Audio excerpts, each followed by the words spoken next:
Friday of 2016 on April 29th, when the Mets face off against the Giants at 7:10 p.m. All fans in attendance will receive a 2015 National League Champs t-shirt courtesy of 1-800-Flowers.com. For tickets, visit Mets.com/FreeShirtFridays. Closed captioning for Mets baseball brought to you by Sideline. Now time for a look at the Quicken Loans Rocket Arms. Strikeout leaders in the major leagues this year, Noah Syndergaard and last night's Phillies starter Vince Velasquez tied for the lead. Drew Smyly struck out 11 last night for Tampa Bay. And the more strikeouts the Mets record, the more you save. Every strikeout thrown by a Mets pitcher against the Phillies and Braves saves you 1% off select tickets to the upcoming homestand April 25th through May 4th. As of last night, the Mets have recorded 20 strikeouts, meaning fans already saved 20%. For more information, visit Mets.com/strikeouts. Another beautiful day in the cradle of independence. It's the Mets and the Phillies. First pitch is coming right up.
They told us we could talk during that montage of home runs, but I was having such a good time looking at the swings, no words were necessary. There wasn't. You know, I mentioned the Open.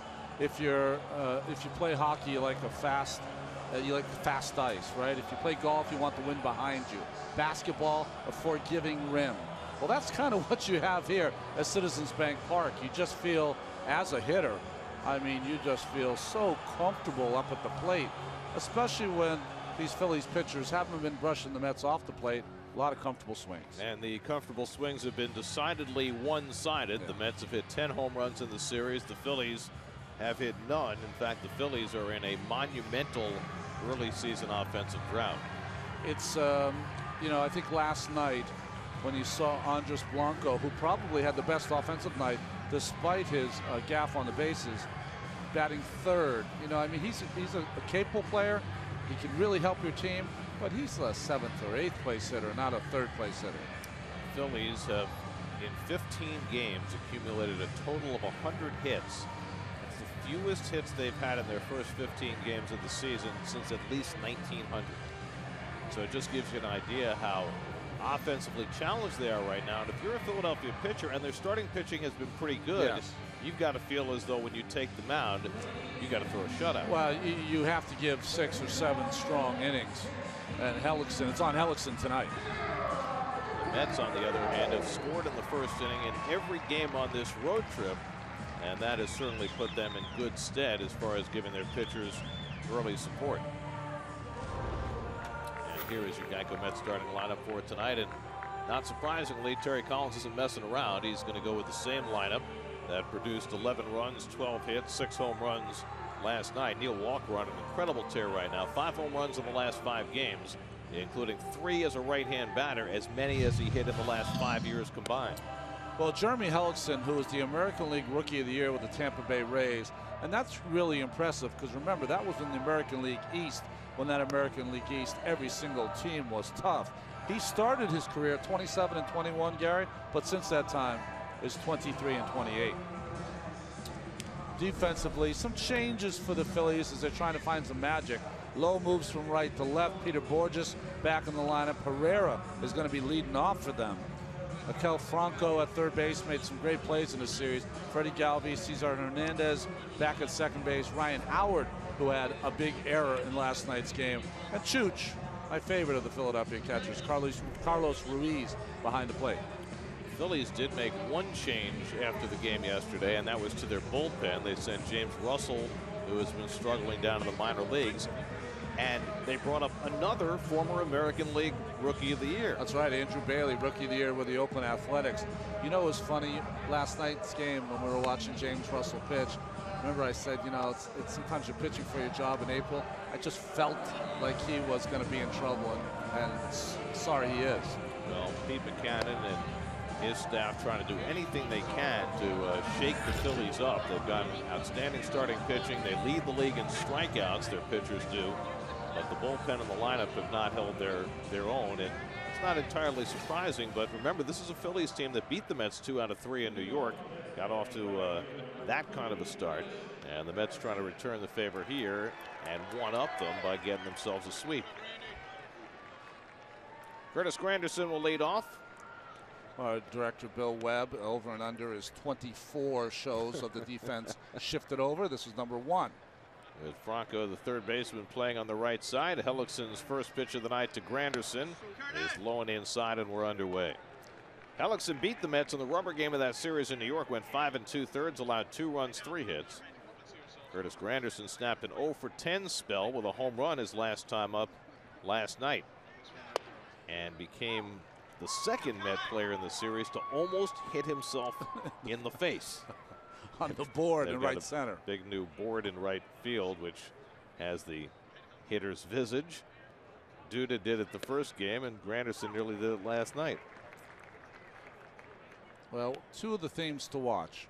Philadelphia pitching. Do they take this onslaught lying down, or do they try to pitch the Mets pitchers in and get them off the plate? And second, will Hellickson use his curveball, which was so effective by Eichhoff in the first game, effective at times for Velasquez, other than the 2 he hung early to Conforto and Cespedes. Hellickson, a guy who relies a lot on his changeup, and he got bashed around with that changeup against Washington his last time out. Gave up 6 runs in 3 innings. Throws the fastball, and Granderson fouls it off. Granderson right in Conforto as the Mets try and get off to a fast start. Mets scoring in the first inning in each of the games on this road trip. First time they've done that in 5 straight games since 2010. And you see the home run production. 17 home runs in a 5-game span, most ever, and they had 1 game where they had none, which makes it even more remarkable. It was that Sunday game against Corey Kluber when they got 6 runs in the first 2 innings without a home run. And the changeup misses and a full count to Granderson. Remember, Hellickson really gave it to the Mets. He only was touched up for the Cespedes home run in the 6th.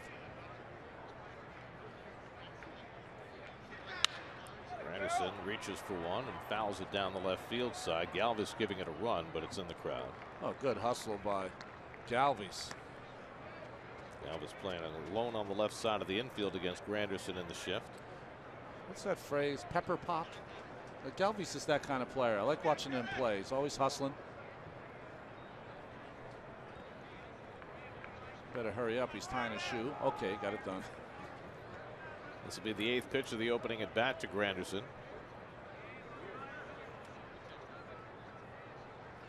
And he rips one into right field for a base hit to lead off the game. On his way to second as Burgess digs it out. And Granderson slides in with a leadoff double. And the Mets are off and running again. What the Mets have been doing in this series, folks, is that they've been working the count. You love to see your leadoff hitter see 7, 8 pitches.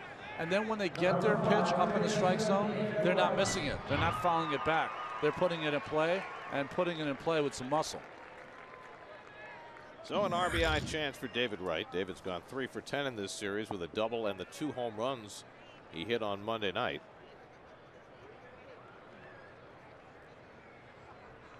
Facing Hellickson, against whom he is 3 for 5 in his career. Granderson at second and nobody out, just getting started here in Philly.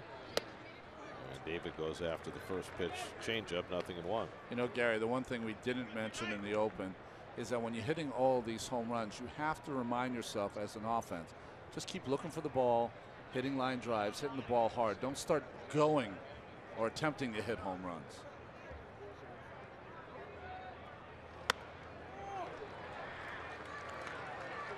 Well, the swings in this series have been vicious. And what's interesting is that they've been hitting every kind of pitch for home runs. Last night it was Conforto and Cespedes both hitting curveballs behind in the count and hitting them out of the ballpark. Walker cut a couple of cutters from Oberholzer. Hellickson ahead 0-2 on right with Conforto on deck. And Philly's not doing a very good job of holding Granderson close. Galvis feigning there, but then leaving him alone. He can get as big a jump off second as he wants. That's been doing very little base stealing. They're tied for last in the National League in steals, not surprisingly. David had the 2-1 game against Chris Young, and the Mets have had only one other stolen base this season.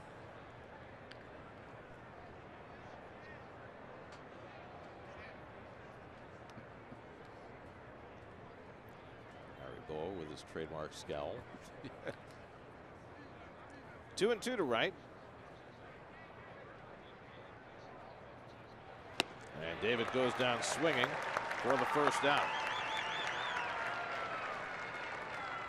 You know, despite all their runs in this series, you do have to say the well-placed curveball off the strike zone has been the one pitch the Mets have not put into play very well. Nice. Elton John would have been proud of those in the 80s. So here's Conforto, 2 for 6 in this series, including the home run that got the Mets started last night. Conforto starts the night in the top 10 in the National League in both on base percentage and slugging percentage. So it gives you an idea of the kind of start he's gotten off to. OPS, if you like that, over 1,000 on base plus slugging. 900 is pretty good. Over 1,000 is elite. Exactly. Yeah. Granderson at second and 1 out. And the curveball misses to Conforto, a ball and a strike. Yoenis Cespedes waiting on deck. Interesting that Conforto, who usually has that two-toned bat, white on the top, the black handle, now has gone to the black bat here.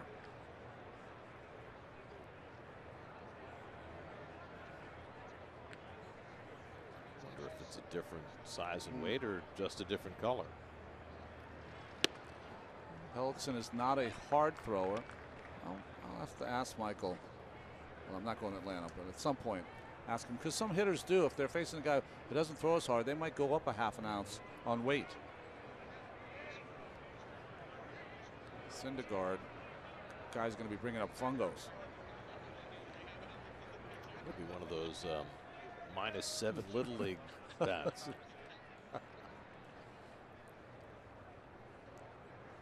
Hellickson working at a snail's pace in this first inning.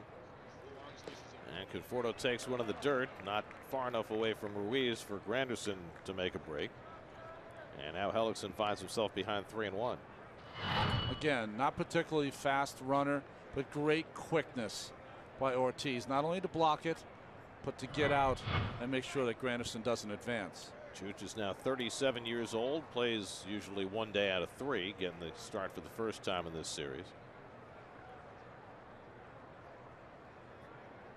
3-1 to Conforto. And he gets the 3-1 curveball in for a strike. Well, this is how they pitch him. I mean, literally, they're pitching him like he's been in the league 5 years. They think that because he's a young player, he's not going to be able to hit the breaking ball. We saw it last night, 2-run homer on a breaking ball. Michael Conforto has a shade over 200 regular season at bats in his major league career. That's outside ball 4, and the Mets have 2 men on. Balance and knowledge of the strike zone as good as any young player I've ever seen come up with the Mets. So Hellickson, who had walked just 2 batters total in his first 3 starts of the year, uses a walk to Conforto, and that sets the stage for Cespedes, who hit a home run against Hellickson in New York. On the changeup. So let's see if Hellickson features that pitch against Cespedes, or he goes straight with a fastball breaking ball combination. Cespedes, in the 5 games on this road trip, has an extra base hit in every game, 3 doubles or 2 doubles and 3 home runs. Ties the longest extra base hit streak of his major league career, and a chance to do some damage here with first and second and 1 out. And Hellickson runs the fastball inside. So Hellickson struggling with his fastball command early in the game, and that does not bode well for him unless he can get that righted. Remember when Cespedes did hit that home run, it was an 11 pitch at bat.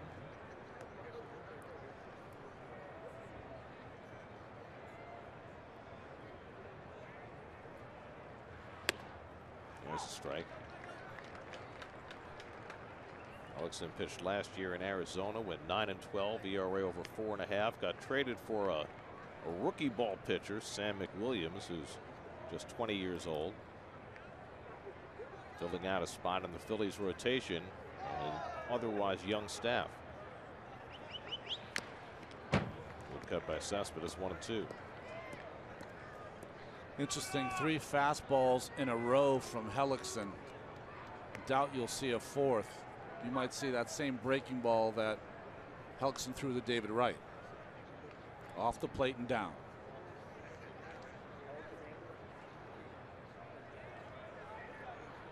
.22 pitches deep in this inning already, and trying to fight his way through a difficult first inning with Lucas Duda waiting on deck. 1-2 coming, and runs inside. 2-2, so 4 fastballs in a row. That one well off the plate. Duda, who's homered in each of the first 2 games of this series, looking for another crack. Granderson at second, Conforto at first, and 1 out. And Cespedes grounds one behind third. Franco takes it to the bag, makes the throw across the diamond for the double play, and that gets Hellickson out of first inning trouble. 5-5-3 double play, and for the first time on this road trip, the Mets failed to score in the top of the first.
Starting lineup brought to you by Hyundai. Pete McCannon puts the pitcher in the 8 hole. The first time since 1979 that the Phillies have batted their pitcher 8th. The last time it happened, Steve Carlton was the pitcher who hit 8th.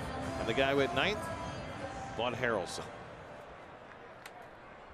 It's a mockery to have Bud Harrelson in the Philadelphia Phillies uniform. Or the 9 hole. Or the 9 hole. Bartolo Colon makes his 3rd start of the year. Well, Bart's been Bart. 1 walk over 12 2/3. Land Rover marks for him are what they usually are in April. Pitched in his old haunts in Cleveland on Friday, went 5 1/3, gave up 2 runs, 8 hits, and got the win. Odubel Herrera elevated to the leadoff spot tonight. Why not? He leads the National League in walks. He's got a .426 on base percentage, so they're putting him at the top tonight to try and get things ignited. Herrera and Maikel Franco have been the most potent bats in the Phillies lineup. Herrera's hitting leadoff tonight, and Franco batting 3rd.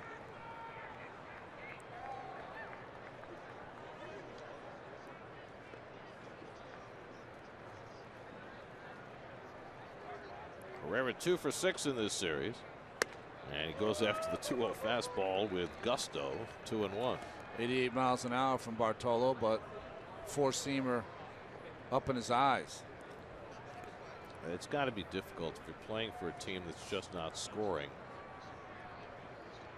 to try and take too much on. I mean, Herrera's up there to try and get on base leading off, and he's trying to hit the ball to the ballpark. Those last 2 pitches might have been out of the strike zone. But he's still a young player. Had a fantastic year last year. He was Rule 5, right? Yep. And just had a fantastic year.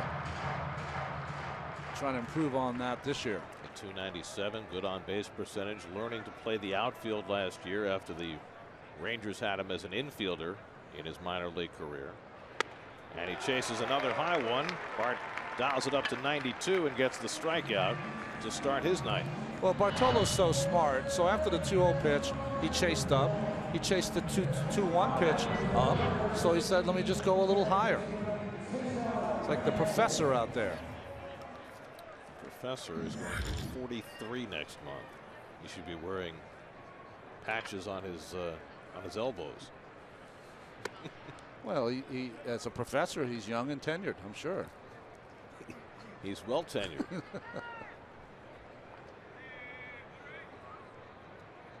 Cesar Hernandez hitting 2nd in the order, and he lines one, caught by David Wright. 2-man down. And Hernandez has hit the ball hard against the Mets every game he's played this year, but this time in the wrong spot. The late Bill Robinson, who was the hitting instructor with the Mets, used to always have a great phrase when the opposing hitter hit it at David like that. He'd go, there's been a guy in that position for over 100 years. Not anymore. Not anymore. Here's a defense for the Mets. You're going to see it a lot. Conforto, Granderson, and Cespedes in center field. Wright, Cabrera, Walker, Duda. Cabrera and Walker have started every game. Maikel Franco trying to jack the first pitch out of the ballpark and fouls it back. I don't want to leave Travis out. Travis d'Arnaud behind the plate. Travis starting his 2nd straight game after missing 2 with a bruised elbow. Franco 2 for 8 in this series.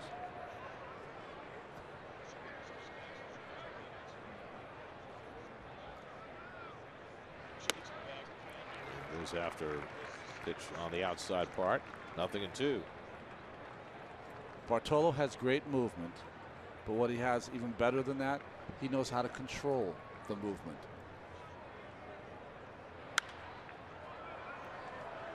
Duda over for a look. That's back in the crowd. And what I mean by that, he'll have a 2-seamer he'll use to a right-handed hitter where he'll start at 2 inches off the plate and it'll break back over that that outside corner. And you say to yourself, boy, I mean, that's great movement. But he does it on purpose. That's how fine and precise he can be.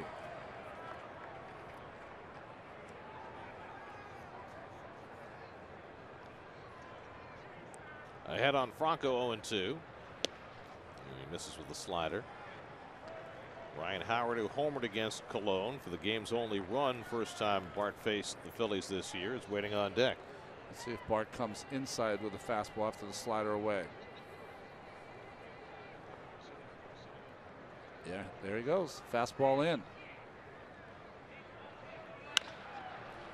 Down to third, a foul ball.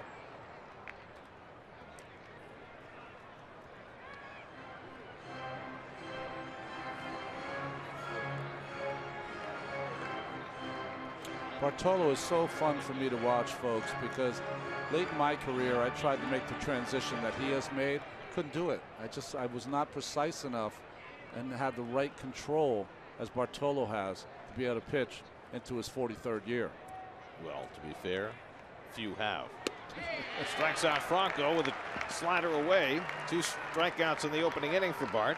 And the Phillies are down 1-2-3. No score after 1.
Second inning, Lucas Duda leads off against Jeremy Hellickson.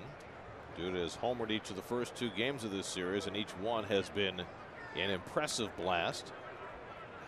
And so it gives you the idea that maybe Duda's getting into one of those Lucas hot streaks. He's been such a streaky player, and what you hope from Lucas is that he can sustain his hot streaks a little more than in the past.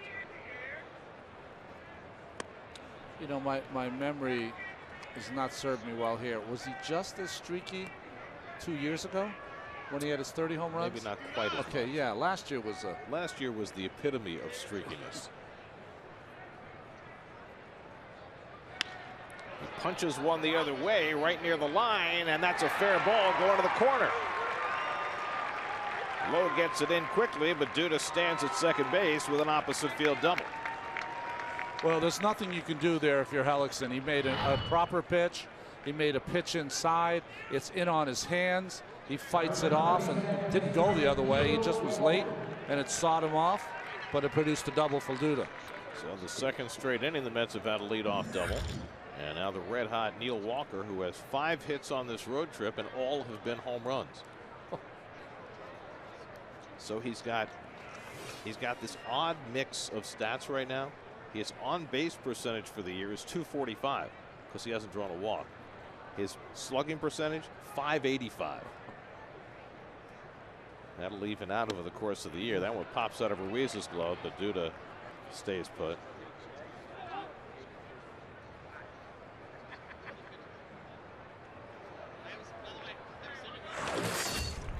Coors Light cold hard facts. Neil Walker, 3 right-handed home runs in 5 years, some 600 plus plate appearances. 3 right-handed home runs this year in 11 plate appearances. Only problem with testing that is the Mets don't face a lot of left-handed pitching. which is why he only has 11 plate appearances against left-handers.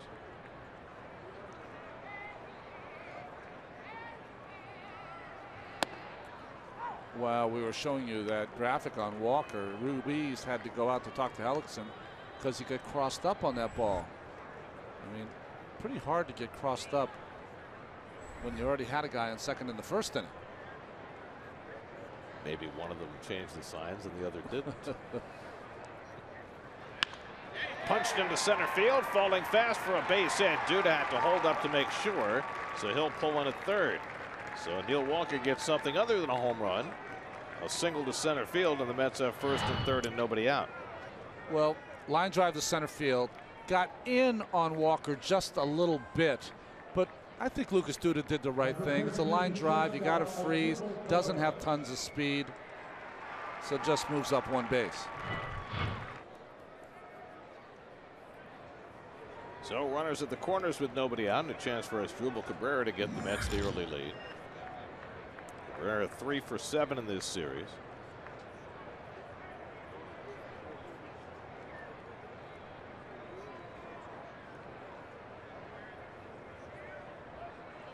Infield is back looking for 2, and this is golfed in the air to deep right field. Back goes Borges to the warning track, back near the wall, leaping, and it hits the top and goes into the stands. A home run for Asdrubal Cabrera. A 3-run homer for Cabrera, his first as a New York Met, and the Mets play long ball yet again in Philly and take an early 3-0 lead.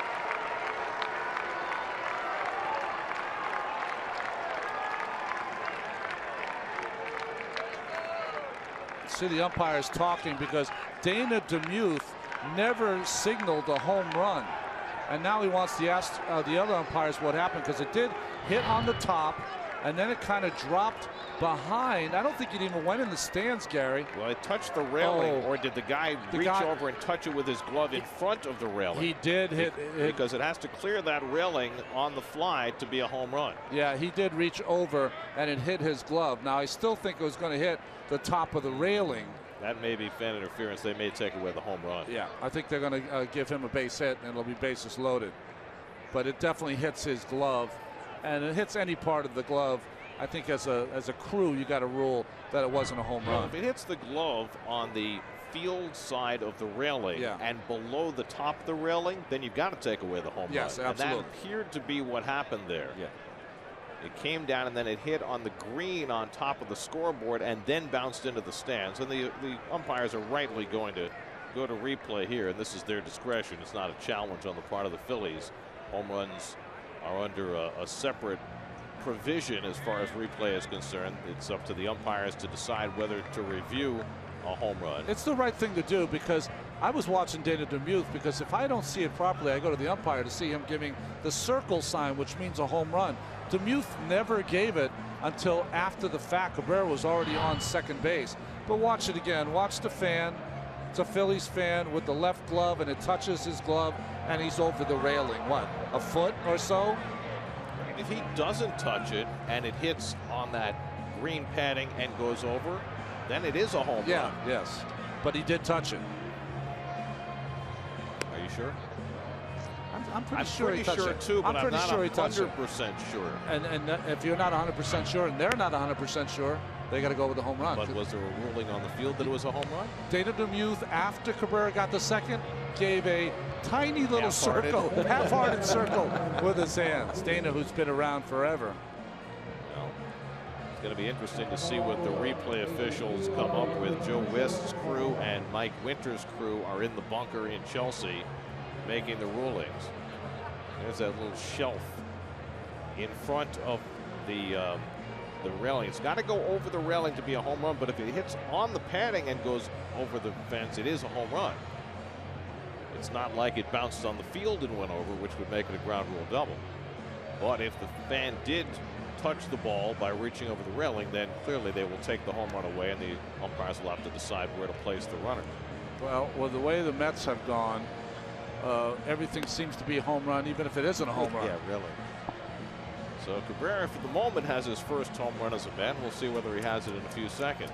I would think if they do not give him a home run. If they rule it fan interference, they'll make it a double, let 1-run score, and put runners on second and third.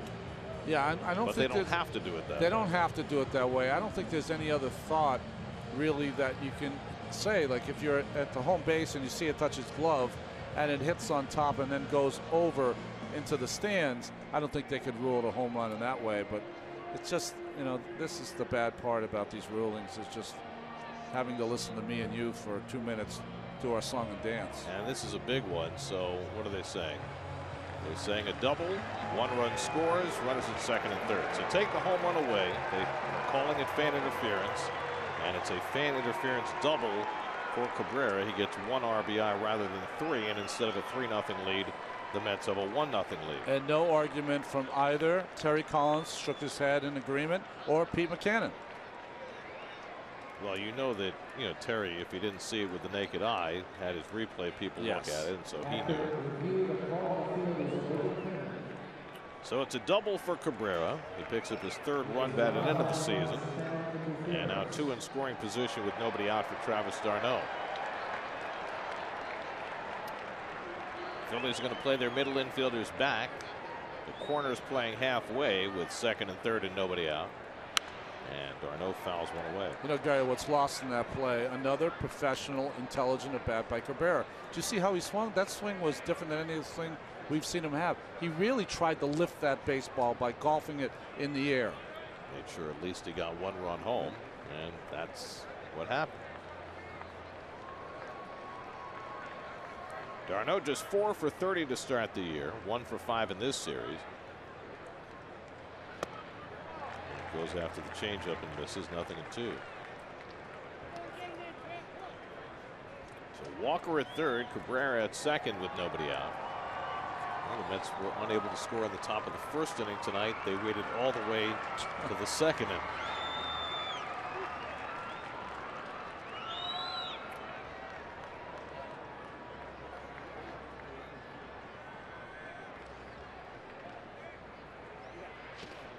d'Arnaud lays off, and it bounces away from Ruiz, and that'll bring a run in. Walker scores, Cabrera to third, and it's 2-0 New York. Well, no one has sung the praises of Carlos Ruiz more than I have over his great career here, catching all the no-hitters. But in part-time play the last couple of years, his play behind the plate is not as good as it used to be. He doesn't throw as well, and he doesn't block the ball as well as he used to.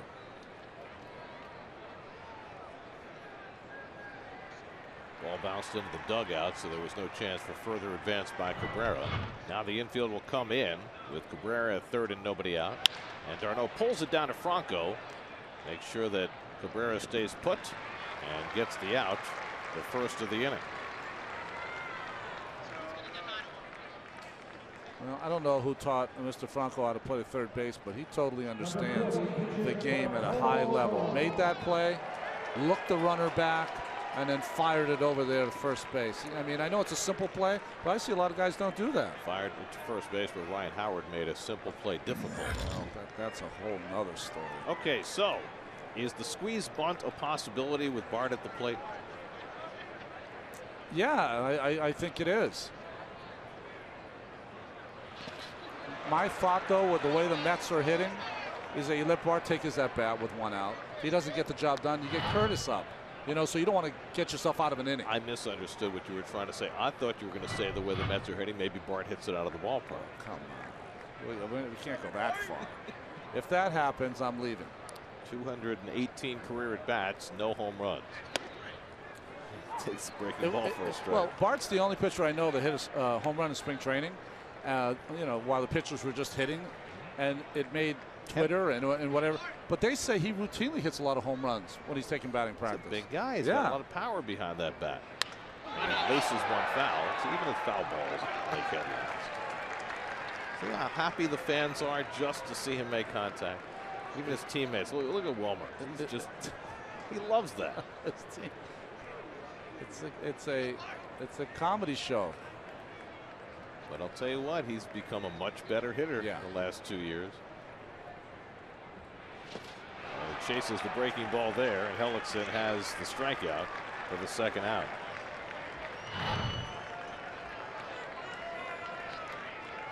Bart has a little bit of a chance on something straight. Not much of a chance when it's spinning. So 2 out, and now Granderson, who drilled a double his first time up. Now remember the Asdrubal Cabrera bunt with 2 out and a runner at third in Cleveland. Galvis is staying at the edge of the grass at third to try and take that away from Granderson. You know what play I like better? Bunt to the second baseman. A soft bunt to the second baseman playing in the rover position. The only problem with that is that you got to make a pretty good bunt to get it past Hellickson, who's a Gold Glove fielder. Yes, he is a real good fielder.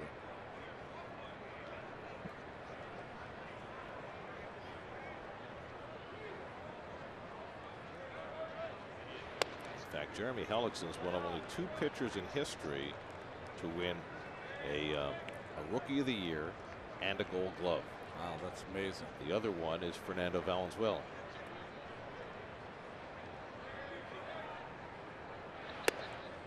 Freddie was Fernando. Freddie, we called him. Sneaky athletic because he didn't have the body of like an athlete, but he could move, he could hit. He could really hit. Yeah.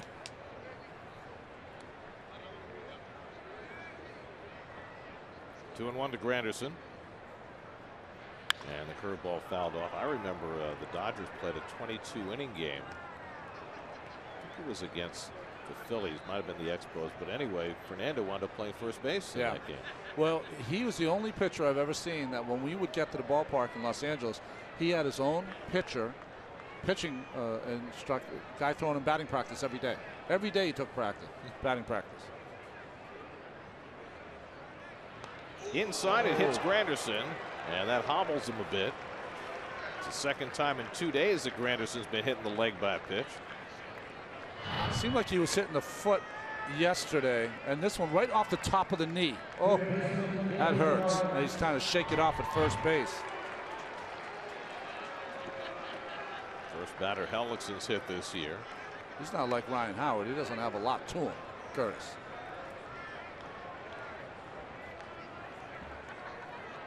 So now runners at the corners with 2 out, and David Wright the batter. David struck out his first time up.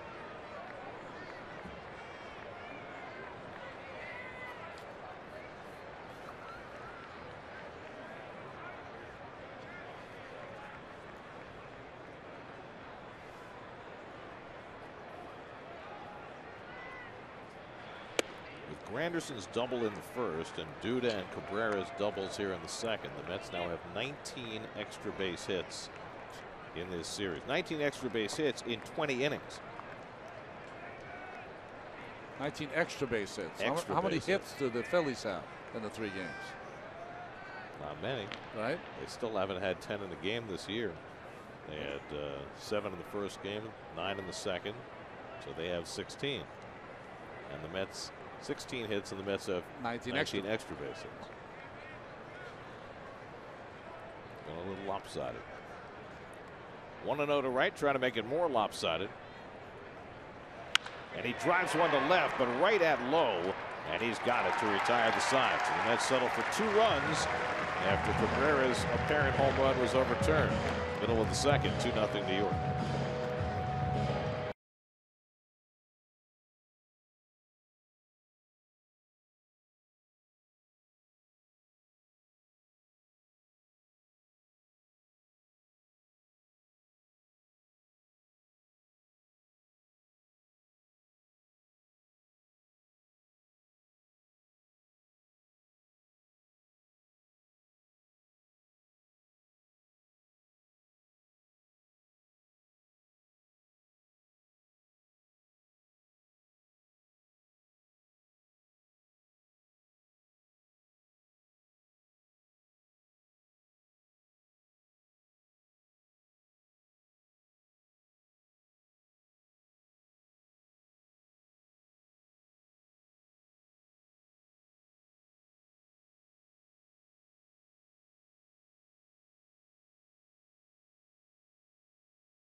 Yeah. Okay. Yeah. Bartolo Colon stayed to a 2-0 lead as we start the bottom of the second. Ryan Howard leads off. Colon lost 1-0 to Vince Velasquez and the Phillies 2 starts back, and Howard hit a home run for the only run. You see the recent work for Bart and what he's done against some of the Philly veterans. Well, those first 2 at bats by Ryan Howard were both home runs. So since then, he's 4 for 24. So he's had his number, but initially, Bart did not.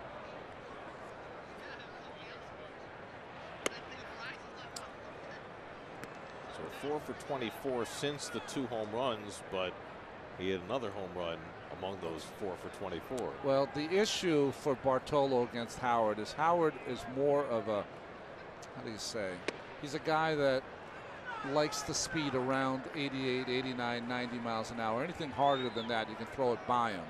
So Bartolo is good hitting speed for Howard. It's a nice way of you saying he's got a slider speed bat. Yeah. That's it. Foul back into the crowd, 3-2. Yeah. Wasn't always such, but that's what happens when players get older. How old's Ryan? 35, 36? Yeah. He came up late in his career. Well, he was blocked, remember, by Jim Thome when right. he was ready to get to the big leagues with the Phillies. 3-2 to Howard with Ruiz on deck. And he struck him out. Came inside with a little cut slider. Well, this pitch was supposed to be backdoor, but he kind of overthrew it, and it was right in the middle of the plate. You can see Howard's face. He can't believe he missed it. So Colon has struck out 3 of the first 4 batters. And now Carlos Ruiz, who very much like Ryan Howard, got a late start to his big league career. He didn't become a regular until he was 27, 28. And now in the twilight of his career at age 37. Chooch has hit 2 home runs this year, as many as he hit all of last year. The Texas strike 0-2. Last year hit just 211 in 86 games. He was a big run producer for those great Philly teams. They won 5 straight division titles and 1 World Series championship. One of the few players from Panama.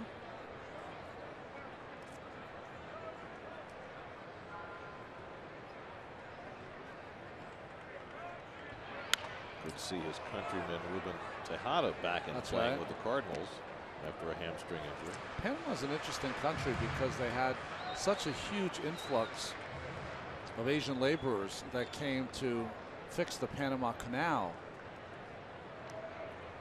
Bruce Chen is a descendant of those laborers, has had a long big league career.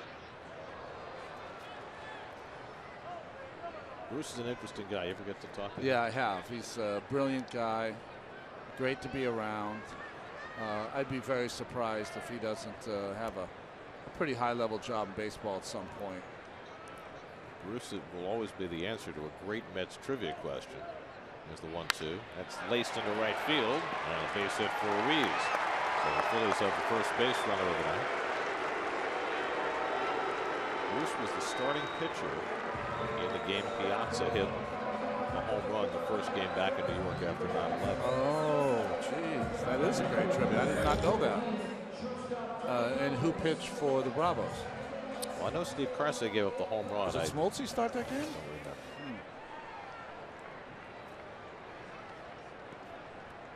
And Freddie Galvis, who hit leadoff in the first 2 games of the series, batting 6th tonight. 2 for 8 in the first 2 games. You can get that answer on Friday. Ask our friends Chip Carey or Joe Simpson. They'll know. Or I could just look it up for you. I'm telling you, do not look things up. Just try to use your gray matter. It'll help you as we get older. Yeah, I never do that. I thought that's what the crossword puzzle was for. Exactly. 2-0 to Galvis.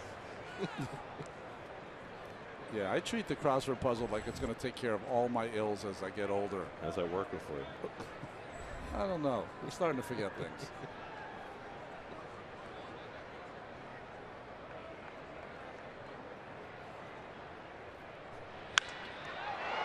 to the center field.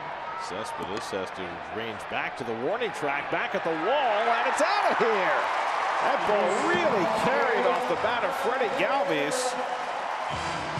His second home run of the year, a 2-run shot to tie the game at 2.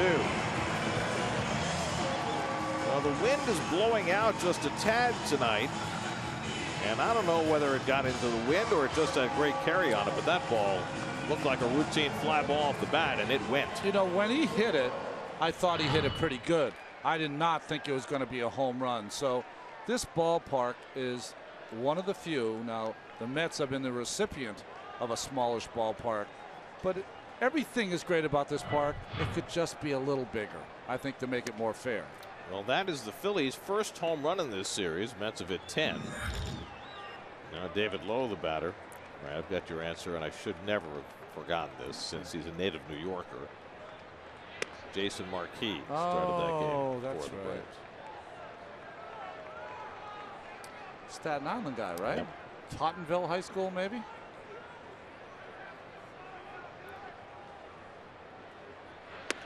David Lowe joined the Phillies for this series and has started all 3 games, gone 2 for 8 in his National League debut.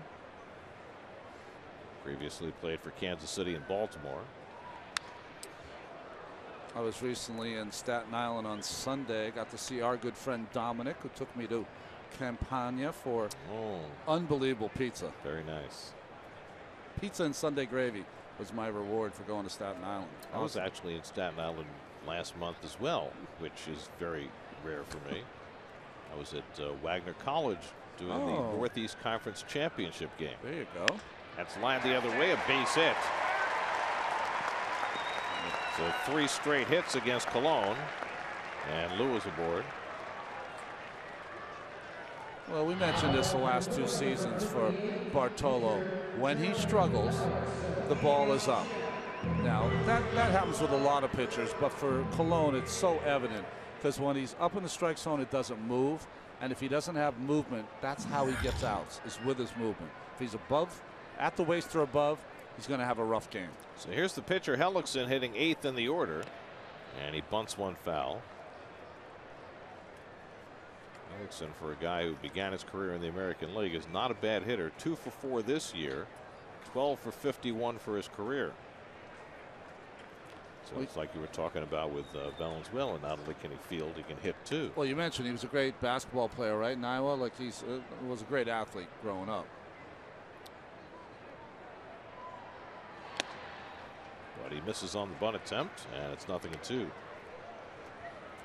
What he's trying to do is he gets the bat out there, but then he jabs at the ball. You do not want to jab at the baseball. You want the bat to catch the ball, if that makes sense for you guys out there. You want it to just put it out there and catch the baseball. Put a little angle on it so you make sure you push it where you want it to go. Bounce it straight back to Colon, has a play at second, but turns it down and gets the shore out at first. 1-4 on the sacrifice. Lowe has a lot of speed, and so Colon didn't want to chance it. It was the right play by Bartolo. Why? Because of the outs. Now, when he turns, if this is an automatic out, he'll take it. But he's not sure. So once you're not sure, make sure you get the out, because you have 1 out, now you've got 2. That's also Bart, you know, being such a good student of the game. He knows the speed of the base runner. Of course he does. So Peter Borges, who bats 9th in the order, will try and get that lead run home. Borges 0 for 5 in this series, hitting just 167 through his first 42 at bats.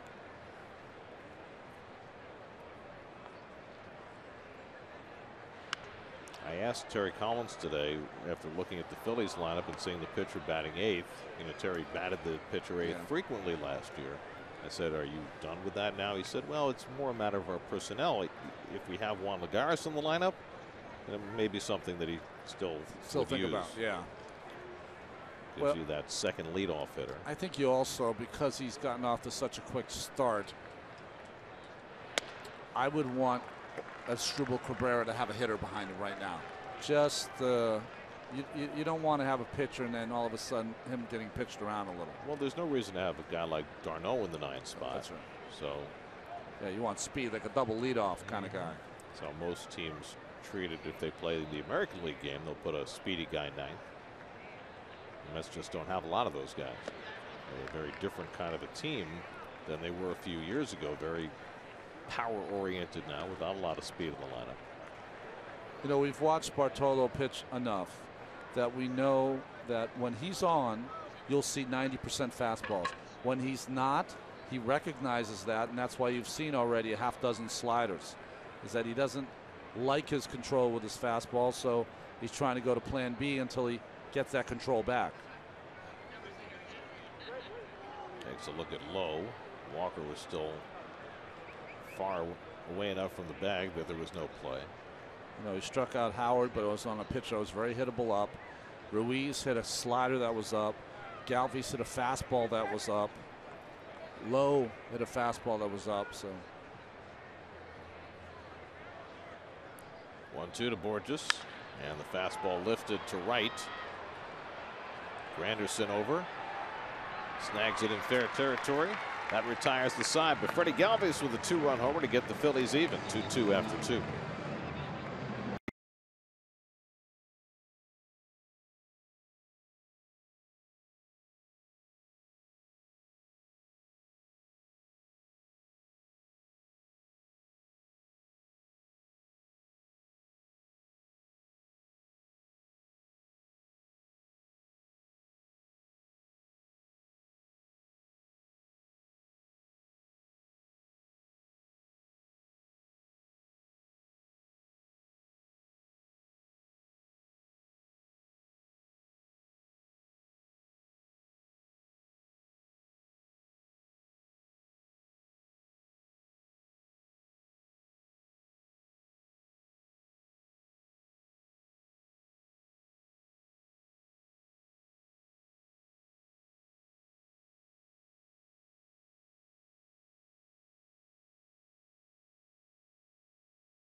City, Philadelphia, right at the intersection of Broad and Market Street. That's right.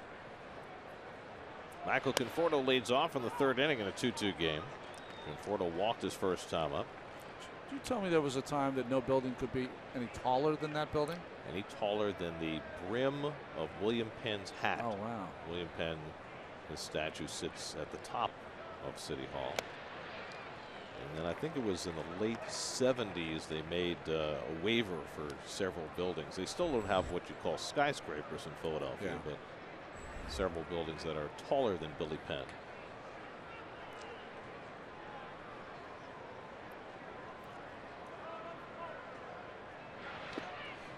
I remember when the Phillies were really good, and I used to do some weekend games here late in the season. I would stay at a hotel that my room always had a view of William Penn. It was pretty cool. Was he smiling? I couldn't see that close. I wasn't that close. 1-2 from Hellickson. And Conforto takes it wide. Cespedes on deck, Duda behind him. Hellickson now 29 years old, Rookie of the Year in the American League in 2011. When he had a 2.95 ERA. Yeah, that's something in the AL East. Conforto gets jammed. Howard snags it. One away. Yeah, the Mets have certainly enjoyed swinging the bats in this ballpark for the last 5 seasons, and you can see it just in the attitude of the mascots. All Our animation guys are just doing bang-up work in this series. This is what I was talking about with the late "Let's Go Mets" chant when it was 11-0. Mr. Matt a little smug there, and poor Fanatic feeling the pain. There's the skyline of Philadelphia. Some of the low-rise, high-rises. Yeah. Here's Cespedes. He cracks one down the line, foul. Well, unlike Jordan Baker, the umpire, this Ed Hickox got out of the way. I'm not sure if it had been hit right at Ed that he would have had enough time to move an inch. There was some serious exit velocity on that foul ball. Cespedes banged into a double play his first time up. And takes one up and in, a ball and a strike. It was one of the first pitches that got the attention of a Mets hitter, and it wasn't even that close.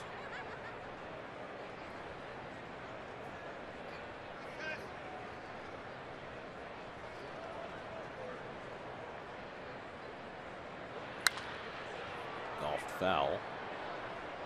I mentioned Hellickson with that rookie ERA of 2.95.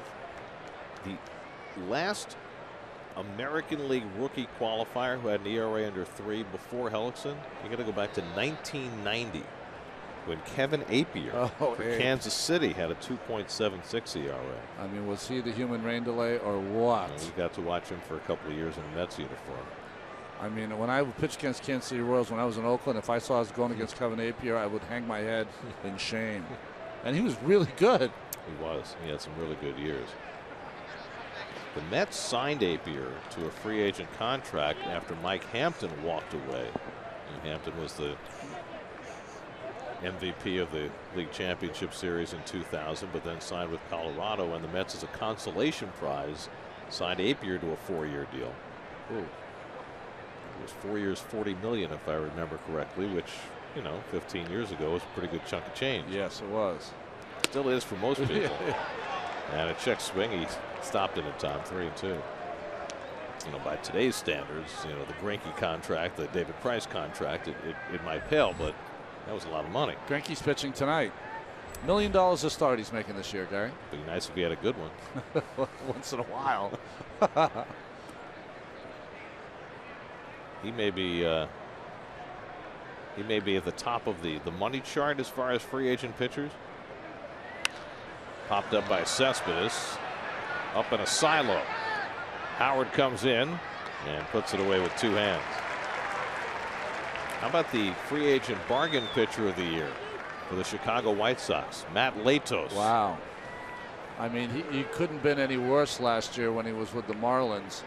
And, you know, hearing his comments, he's talked about being a better pro, being a better teammate, working on his game, working harder. Sounds like a lot of the comments that A.J. Burnett had when he went to Pittsburgh. It's an interesting comparison. You know, guys who took a little longer to grow up. Well, Latos, through his first 3 starts, 3-0, 0.49. So that's worked. And his teammate Chris Sale just won his 4th game today. Wow. Pitcher of the month coming from Mr. Sale. If he can beat out his teammate. Exactly. Here's Duda. Lucas sliced one down the left field line that landed in the corner for a double his first time up. Well, over the last 2+ seasons, only 2 first basemen have hit more home runs than Lucas Duda. That's home runs as a first baseman. You know, Gary, you were telling me a stat the other day, a sabermetric stat. I know Bryce Harper was the MVP, but no one was more valuable to his team than Anthony Rizzo. Well, there's a stat called win probability added, which really measures what impact you have on your team's chances of winning a game. And it takes each at bat and how much you enhance the chances of winning or decrease it. And Rizzo was front of the pack by a pretty healthy margin in the National League last year. That's poked the other way. Galvis has no play, and so Duda has 2 opposite field hits tonight. The first one was a jam shot, and the second one was a cue shot off the end of the bat. Breaking pitch from Hellickson, down and away, perfect. See how he hits it just right off, like a cue shot. and it had some spin on it. So once it hit, it spun right away from Galvis. You like win probability added, don't you?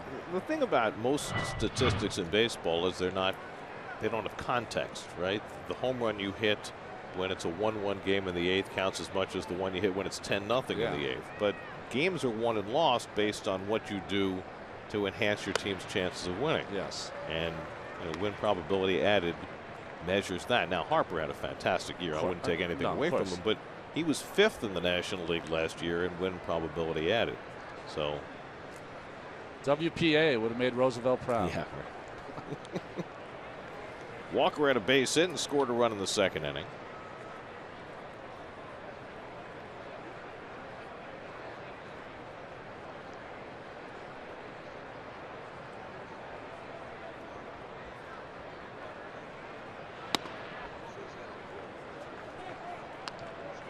Some of the particulars on Neil Walker. Oh, that's an old school baseball card. Very nice.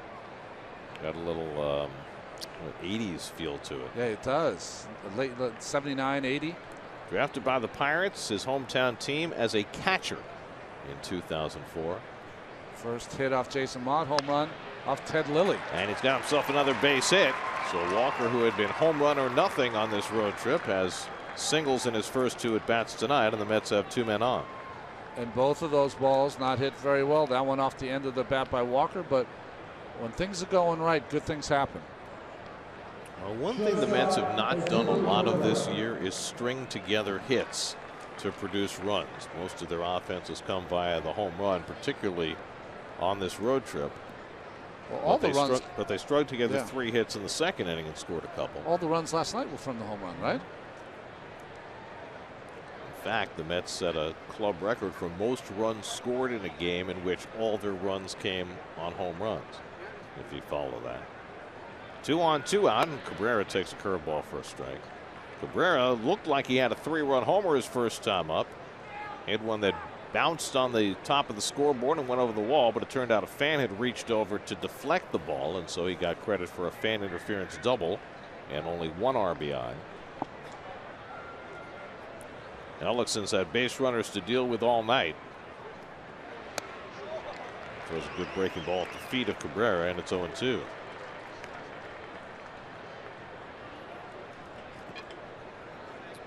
Right there, that guy. Yeah, lefty. Southpaw. Still got the glove at the ready with the hat on backwards, the white hat. Well, the way he didn't catch it, hat appropriate on backwards. Might feel as though he's owed one. A little older than Jeffrey Mayer. And Hellickson goes right back to that back foot breaking ball and strikes out Cabrera to end the inning. 3rd strikeout for Hellickson, and the Mets strand 2 in the 3rd. Keeps the game tied at 2.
Top of the second, Freddie Galvis hit a 2-run homer in the bottom of the second, and we're even at 2. Fourth inning brought to you by the 2017 Audi A4 and your tri-state Audi dealers. Second time around the batting order for Bartolo Colon.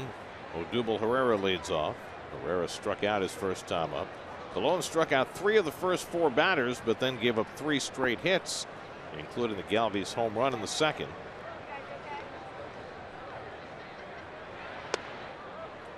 That is only the 6th home run that the Met pitching staff has allowed in 14 games this year. That's the fewest of any staff in the league. That's impressive. Colon's given up 2 of the 6.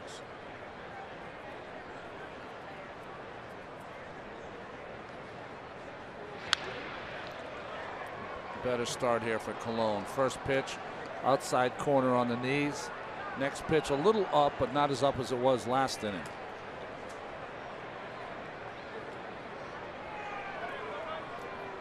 So the Mets are going to Atlanta after the game today. Open a series with the Braves on Friday night.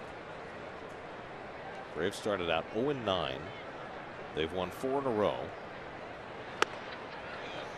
As Herrera checks the swing, and they lead the Dodgers tonight 1-0 in the 4th with their best pitcher Julio Teheran on the mound. He's a good pitcher. He was scratched last night because he was sick, and Williams Perez took his place and started, and they won the game, and then Perez got sent to the minors today. That's just no fairness in the game. No. Well, I was reading an article that had the audacity to say, what's wrong with Freddie Freeman? What's wrong is there's no hitters left on the team. I mean, if you're facing that team and the Mets are going there, and it's a little different because the Mets have such great pitching, but you are not going to give anything to hit of any quality to Freddie Freeman, are you? The only guy on that team who's hitting is Nick Markakis. Yeah. But yeah, you're right. As a consequence, Freddie's hitting 175. He's drawing a lot of walks, as you would expect. 1-2. That's punched to left field. Over comes Conforto, and he grabs it. 1 out. Cesar Hernandez coming up. Let's go inside baseball with Steve Gelb. Steve?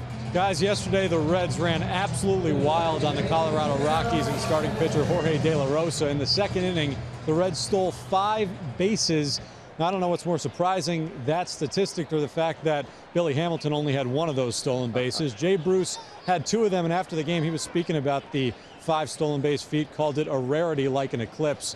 He has no idea, though. The Elias Sports Bureau went back and tried to look back in Reds history. They went all the way back to 1920, did not find one other instance of 5 stolen bases in 1 inning. This season, aside from the Reds, only one other team has 5 stolen bases in a game. That was the Cleveland Indians in Tampa on April 14th. So I guess you'd say that was an aberration. Well, it's something to keep in mind. The Mets are going to be playing the Reds, right, in less than a week? Well, also, it's something to keep in mind if you're facing Jorge De La Rosa, that he might forget about the base runners. 2-1 to Cesar Hernandez. There was something else that happened last night that I have never seen before. The double reverse balk. Oh, yeah. In the game between the Pirates and the Padres. It's to me, it's disingenuous to call that because they allow Carter Capps and Jordan Walden to jump off the mound every time they want to. They never have control of the rubber.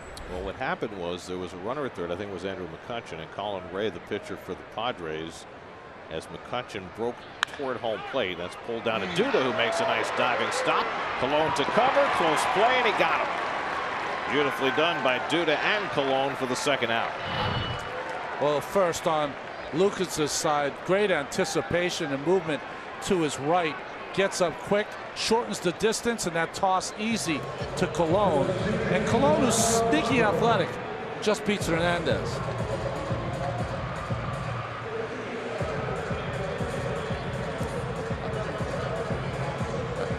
Watch this foot race. Here Bart goes. And that little moment's hesitation, so he had to close ground. And he was laughing when he caught the ball. I mean, it's always hilarious. So 2 out, Michael Franco, the batter. Anyway, so McCutchen broke toward the plate. He didn't continue. He stopped. but Ray sped up his delivery, and then he hopped a little bit on the rubber as he threw the ball home. Now, initially, they called it a balk, and then the umpires got together and they reversed the call, and they said no balk and sent McCutchen back to third. And then Clint Hurdle came out and talked to the umpires again. Which he's not supposed to do, by the way. He's not supposed to argue a balk. It's the same as arguing balls and strikes. And he said something to the umpires. They grouped again, and they reinstated the balk. I played with Clint. He's very persuasive. I guess. Good salesman. Well, here's my view. It was a balk. I mean, he hopped on the rubber, which you're not supposed to do. And you mentioned the guys like Carter Capps and Jordan Walden. Those guys do the same thing every time. They do. The hop it was definitely a balk because he hopped. But quickening your motion is not a balk. You know, right. Which is why they overruled it in the first place. If he had just quickened his motion and threw the plate, he was fine. I think what happened is the umpires didn't really realize that the hop had happened until Clint pointed it out to them. Then they grouped and decided that, yes, they'd seen that, and that's why they reinstated the balk. But you're right. You're not supposed to argue a balk. Franco with a half-hearted cut at that pitch. And Colon has his fourth strikeout on a 1-2-3 inning in the third. Still 2-2.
Fourth inning, Travis d'Arnaud leads off against Jeremy Hellickson.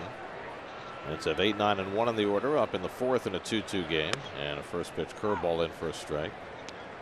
d'Arnaud grounded out to third base with a runner at third and nobody out in the second. That's a run the Mets may rue leaving aboard. They had 2 runs in with Cabrera at third and nobody out and could not get him in. Well, if he doesn't get too frustrated, because that can happen when your average is just above 100. Travis has taken better at bats. He's not popping the ball up. He's hitting the ball on the ground. He's hitting it hard. That's a good sign that he might be coming out of it. 4 for 31 to start the year.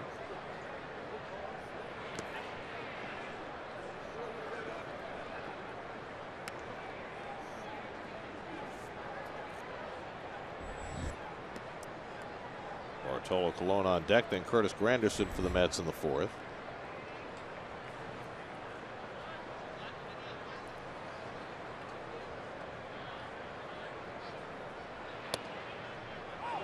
And a borderline strike for Hellickson, 2-2. What do you call those creatures exactly? They were out on the field with the Fanatic last night. I was trying to. Yeah, I know they have a name. I just, too old to know or care. They're almost like wind socks. It's a 2-2. Well, Webby, our director, just told me, which is, I don't know why I'm going to say it because he always tells me wrong information, but he says the Galapagos gang.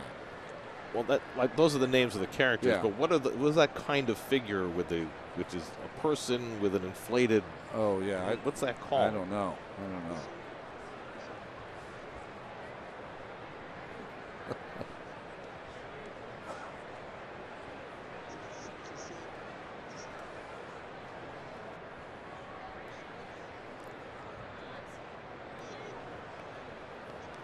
3-2 to d'Arnaud, leading off the inning. And he cracks that one into right center for a base hit. Herrera over, cuts it off. d'Arnaud's going to challenge him, try for two, and he slides in safely with the leadoff double. So Travis d'Arnaud hitting one hard, and the Mets have their third leadoff double of the night. Well, he needed that one. Good hitting.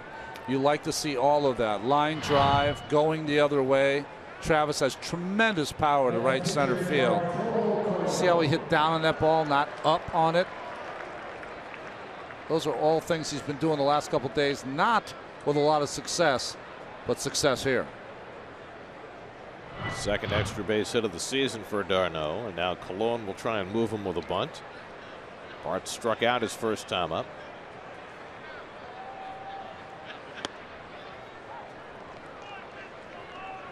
So that is now 20 extra base hits for the Mets in this series. Granderson, who had the first one tonight, waiting on deck.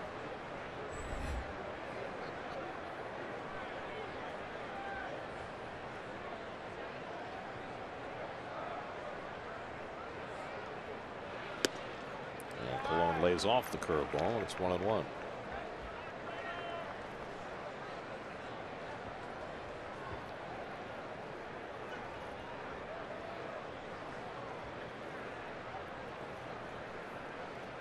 Franco hanging back at third, hoping they can get a play there. Colon hoping to push one that way. And he bunts and misses, 1-2.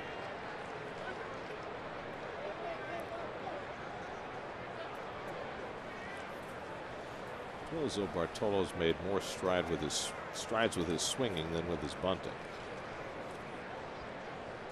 He wants the bunt. The rest of his body doesn't really feel like he's staying in there. That's his issue. He had 8 hits last year, 4 sacrifices. And they let him swing, and that's strike 3. So Colon is fanned for the second time. That's the 4th strikeout for Hellickson. Same pitch. Breaking ball away. The helmet is jostled, but does not come off. Follow Mets baseball live with the MLB.com at Bat app. Stay up to the moment at any moment with game day, live game video highlights, StatCast, news, and more. Download MLB.com at Bat, the #1 app for live baseball on your phone and tablet. Here's Granderson with d'Arnaud still at second and 1 out. Granderson has doubled and been hit on the knee by a pitch.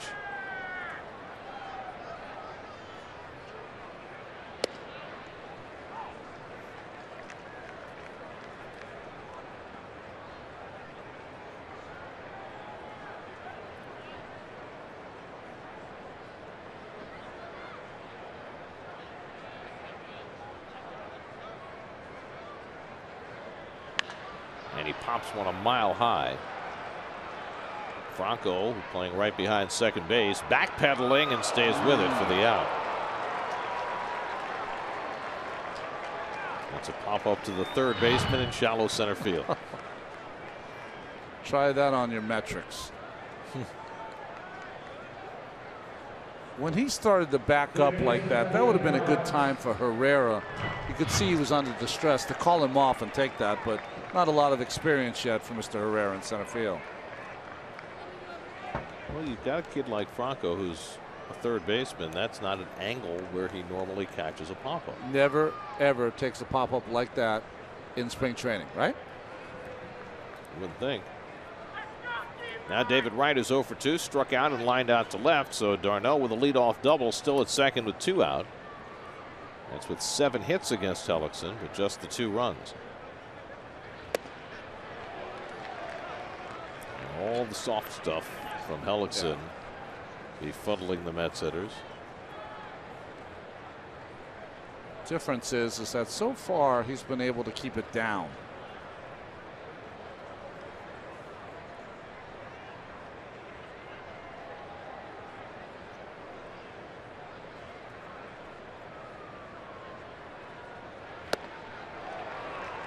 And he gets ahead on right, 0-2.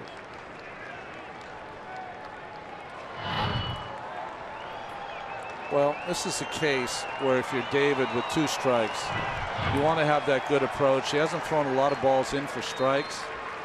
So you want to have a 2-strike approach where you try to hit that ball the other way. It looks like everything is going to be away. If he comes in, he might show in. Maybe this pitch. And he gets him to chase the breaking ball out of the strike zone. And so Hellickson works around the leadoff double from d'Arnaud and has his 5th strikeout of the night.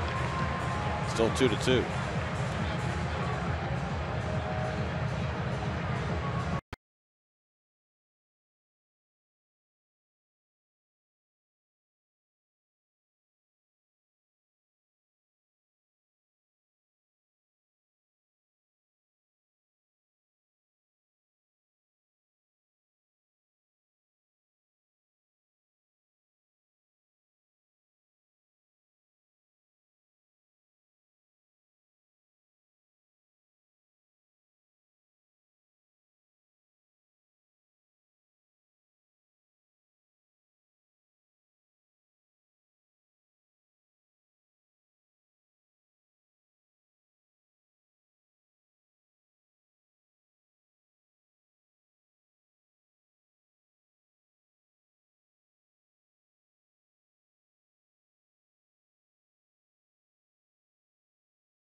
We're the only 4 players with more than 60 stolen bases against the Mets.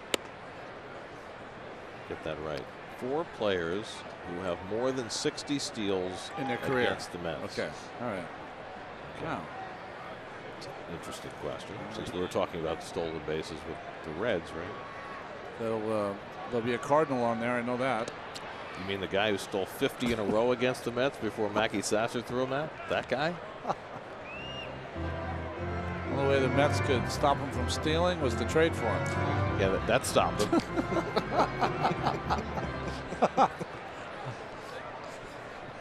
2-0 to Ryan Howard, who struck out his first time up. And Colon goes to the changeup to get a strikeout. Howard 2-1. Colon has struck out 4 over the first 3 innings, given up 2 runs and 3 hits. Carlos Ruiz on deck, and then Freddie Galvis for the Phillies in the 4th. 2 changeups in a row. Never see this from Colon. And another 2-2. Well, Ozzie played so long in the National League. I would think he'd have to be on there. Vince Coleman. Eric Davis.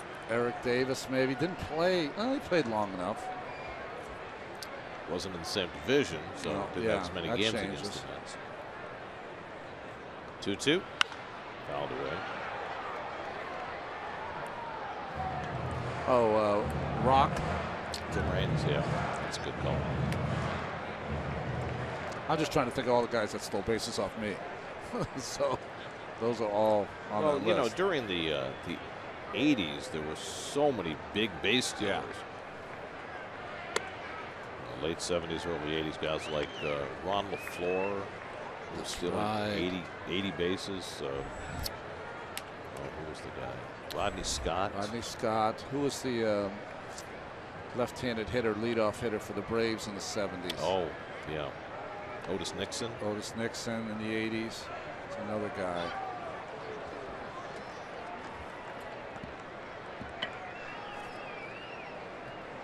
Three-two from Bart. And Howard stays alive. Ralph Garr, is that who you think? Ralph Garr is what I was thinking about. Was he a big base stealer? I don't know. He's more of a high average guy. Juan Pierre. Yeah. Long career.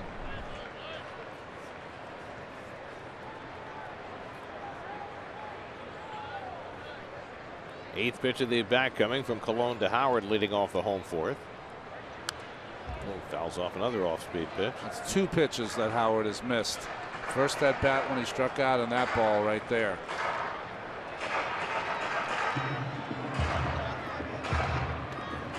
Well, if nothing else, driving up Colon's pitch count. Both pitchers have thrown more than they would have liked early in this game. About Juan Samuel. Did he play long enough in Philadelphia against the Mets? Because, you know, he got traded to the Mets. That was effective, too. Ball four to Howard. First walk given up by Colon, only his second walk this season. And leadoff man on. Phillies bullpen is active. Hector Neris is up, with Hellickson having thrown 81 pitches in 4 innings. Tells you a little bit about what Pete McCannon's thinking about, trying to get this not rubber game, trying to get the third game. Carlos Ruiz at a base hit to right field his first time up. Toward the hole, and he gets it through for a base hit and shoots his 2 for 2.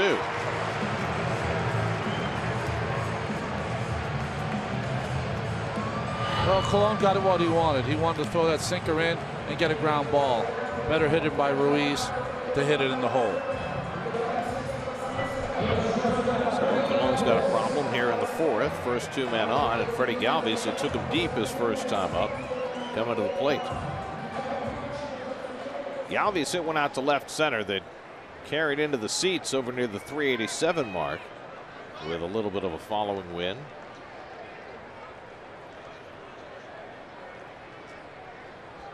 It was Galvis' second home run of the year.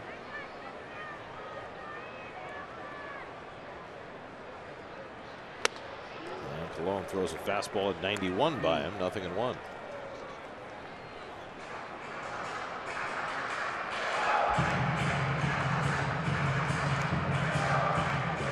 Galvis may not be Jimmy Rollins just yet, but he's turning into a pretty good player and a pretty pesky player against the Mets.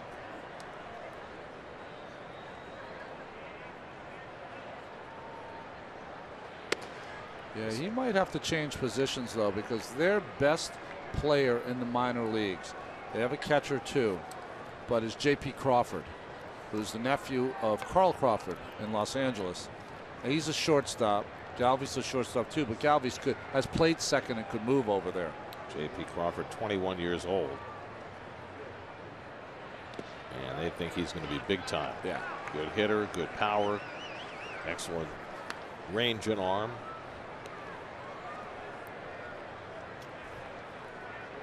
By the way, I see him in the highlights, and it is very weird to see Jimmy Rollins wearing a White Sox uniform. Yeah. I mean, when he was with the Dodgers, it kind of made a little bit of sense. Yeah, because he's kind of Hollywood anyway, yeah. Jimmy, you know? But he had a great spring for them and made that ball club. We'll see the White Sox later this year. 2-1 to Galvis, and he fouls one off the mask of d'Arnaud and back 2-2. Usually we toss a lot of names around and we get none right. Well, we have no idea. That's basically the idea. So who are the 4 players with more than 60 steals against the Mets? Well, we mentioned Raines and Coleman. We didn't mention Jimmy Rollins, and we forgot, of course, Lee Brock, that's awful. Best base stealer in National League history. Of course. Now, if Keith were here, he wouldn't have let that slip by. No. Oh. He could have used that as his daily Lou Brock reference. Well, nobody deserves it more than Lou, but Lou's the greatest. I saw him 2 spring trainings ago and got to meet his wife and talk to him for about an hour. And he just had so many great things to say about Keith. And I know that's why the reason Keith loves him so much. And because Lou says nice things about him? Well, no, because Lou is his mentor, you know. But what was interesting is that we hear as Lou was his mentor. How's 17 doing? I said he's doing fantastic. He said, oh, I had to watch over him like a hawk. Well, that's how he learned.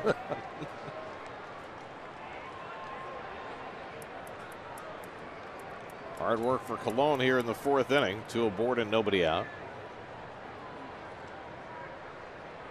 2-2 to Galvis.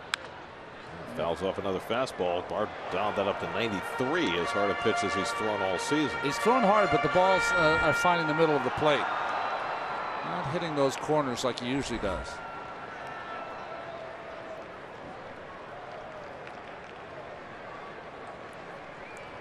Colon's already had 1 long battle in this inning against Ryan Howard, lost him to a walk, and now he's involved in another against Galvis. Up to 70 pitches now in the 4th inning. Not the norm for Colon.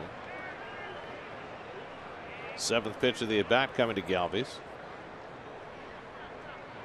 Went off speed, has a double play grounder to Walker, slight bobble, and that cost them the chance for the double play. It was going to be hard to turn anyway against the speed of Galvis, and that moment's hesitation for Walker cost him. Well, the ball came up just a little bit on him, and see, he almost picked his glove up too high, just caught in the webbing. And smart play by Cabrera here. Almost every shortstop will throw that ball into first. He knew he didn't have a chance, so he held on to it.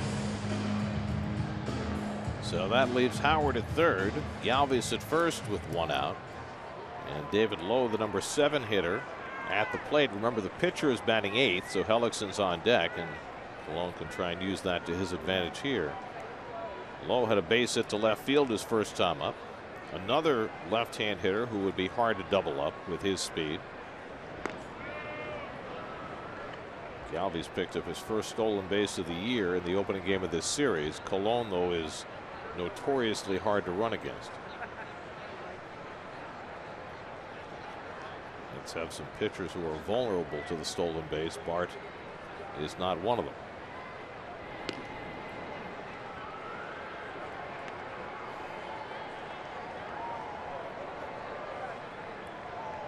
How do you have a good pickoff move? There's only 2 things you need: quick feet, accurate throw. That's all you need. Well, he can do those things. Yes, he can. And Lowe goes after the first pitch changeup, nothing in 1. I can't believe the number of changeups and sliders that Colon's thrown tonight. It just tells you he's not happy with his fastball. So he's trying to find anything he can use to throw off the timing of these Phillies hitters. So far this year, he's thrown 88% fastballs. Tonight it's more like 65%.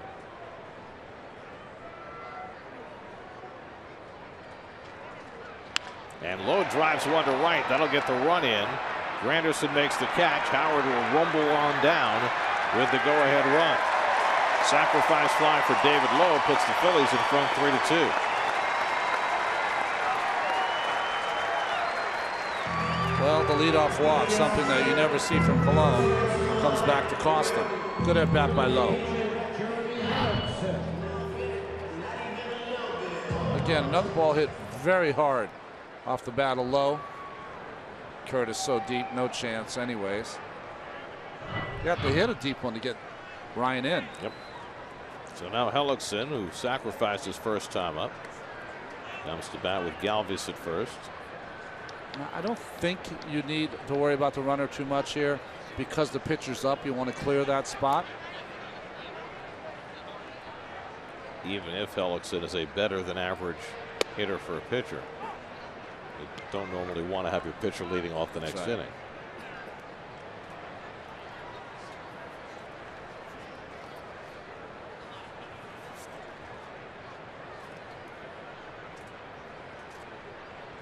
Well, it's the first time the Phillies have had a lead in this series, and they can savor that. Here they are with 3 runs, which has been their high water mark over the last 10 games. They've not scored more than 3 runs in any of their previous 9 games. And they haven't had any double-digit hit games either. It's been a real challenge for Pete Mackanin to put together an offense. He shuffled his batting order a bit tonight, and it's paid off to date. Hellickson drives one down the line, foul.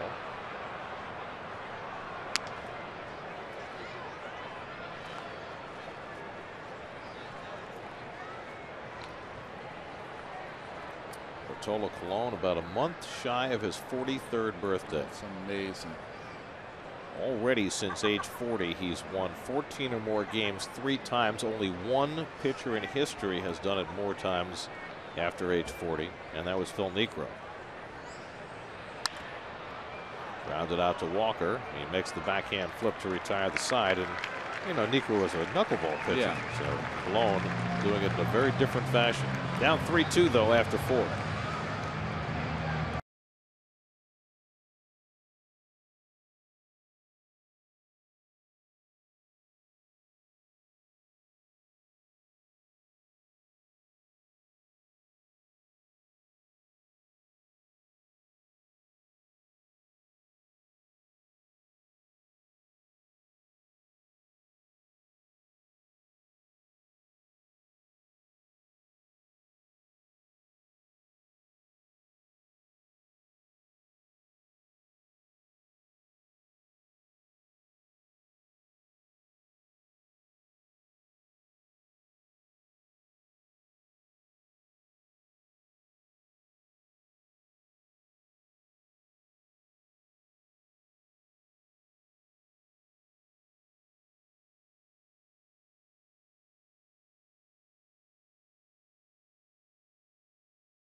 Jets Nation get an inside look at the upcoming draft and the challenges that lie ahead for Mike Maccagnan.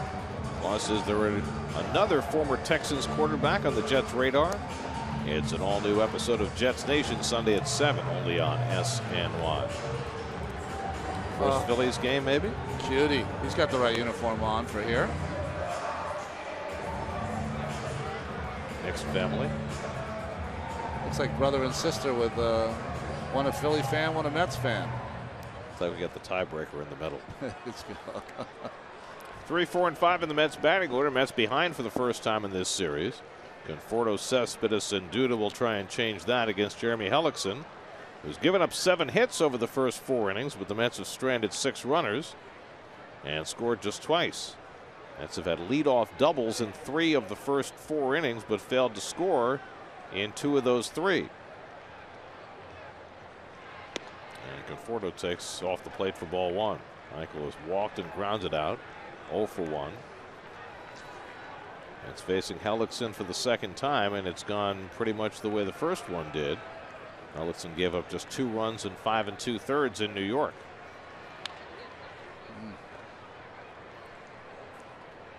A couple of times. Last at bat, he swung at a pitch off the plate in. That ball down and away. Usually see Conforto offer at those pitches.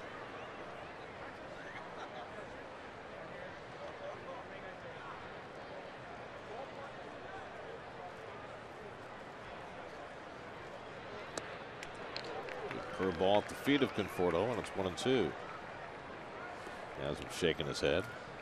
It's funny. Eichhoff, Velasquez at times, although he made some mistakes, and Hellickson, good curveball. Their pitching coach Bob McClure had a great curveball.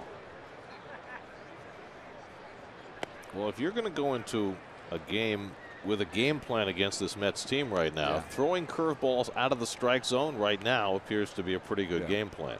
You throw them in the strike zone like Velasquez did to Conforto and Cespedes last night, different story. Especially Cespedes. Cespedes is such a great breaking ball hitter. I think all 4 of his home runs are on breaking pitches. Conforto fouls it off. Those are the pitches that frustrate pitchers. When you make that pitch you want to make and it's down enough and he just ticks it enough to stay in the at bat, you have to make it again. Well, the one Velasquez made to Conforto last night wasn't a horrible pitch. No, it wasn't. Just got beat by a real good hitter. He one-handed it out of the ballpark.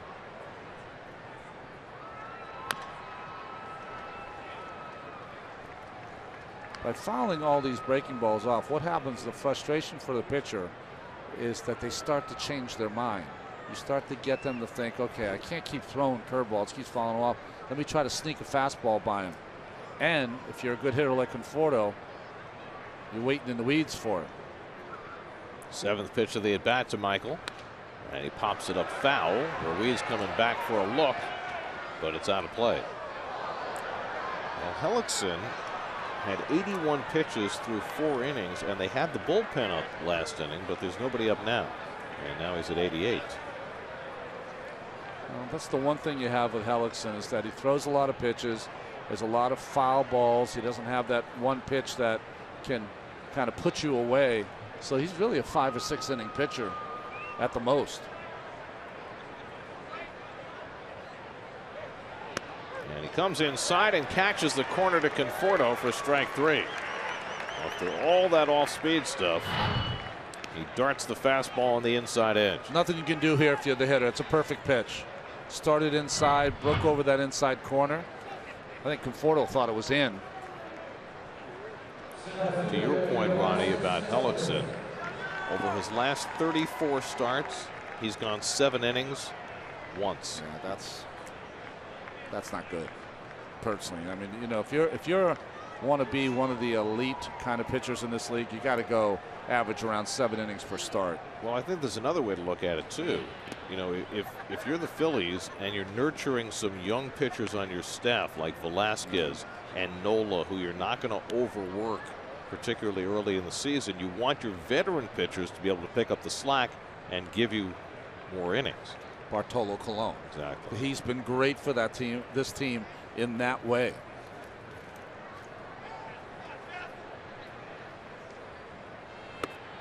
You know, you have one of your young pitchers before Bart have a bad start. You have to use a lot of bullpen. You don't mind Bart going out there and throwing 110 pitches.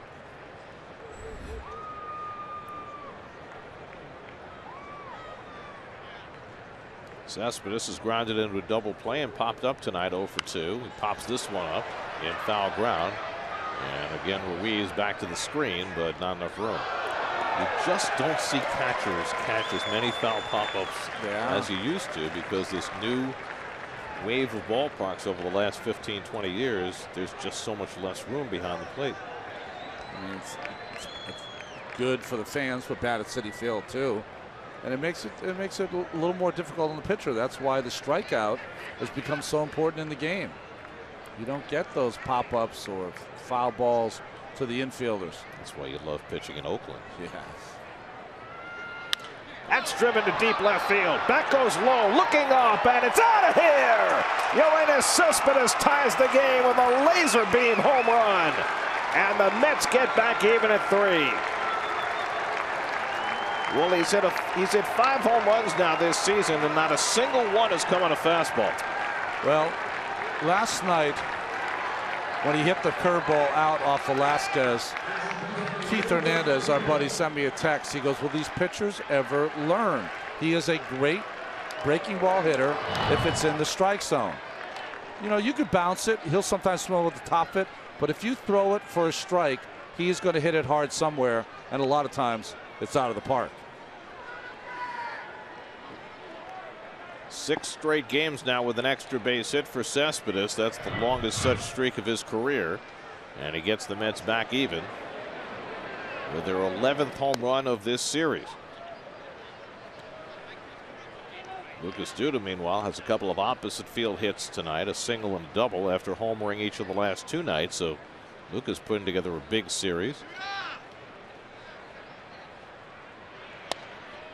Duda now 5 for 11 in the 3 games.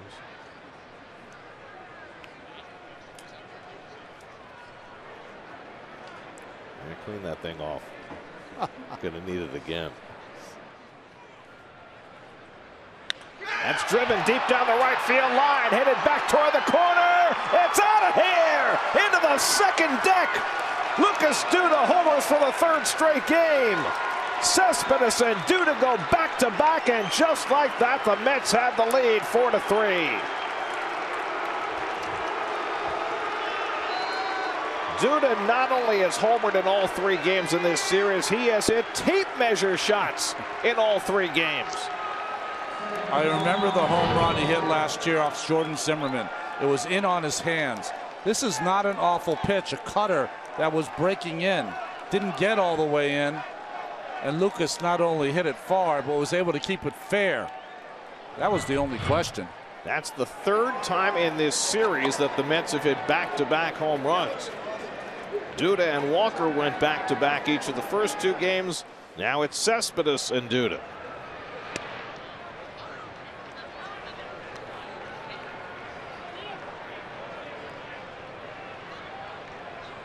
What is the Powerball jackpot tonight?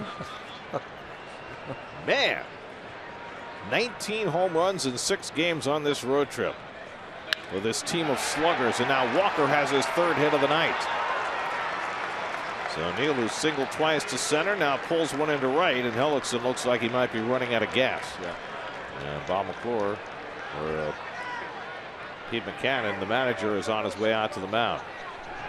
Hector Neris has been up a couple of times tonight, and he's going to be coming in. So Hellickson had himself a lead when he took the mound for this 5th inning. It's gone now. Back-to-back homers by Cespedes and Duda help end his night. Call to the bullpen brought to you by Verizon.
For the Phillies so far this year. He's got the best numbers. I mean, look at his numbers so far. 9 punch outs, 0 ERA.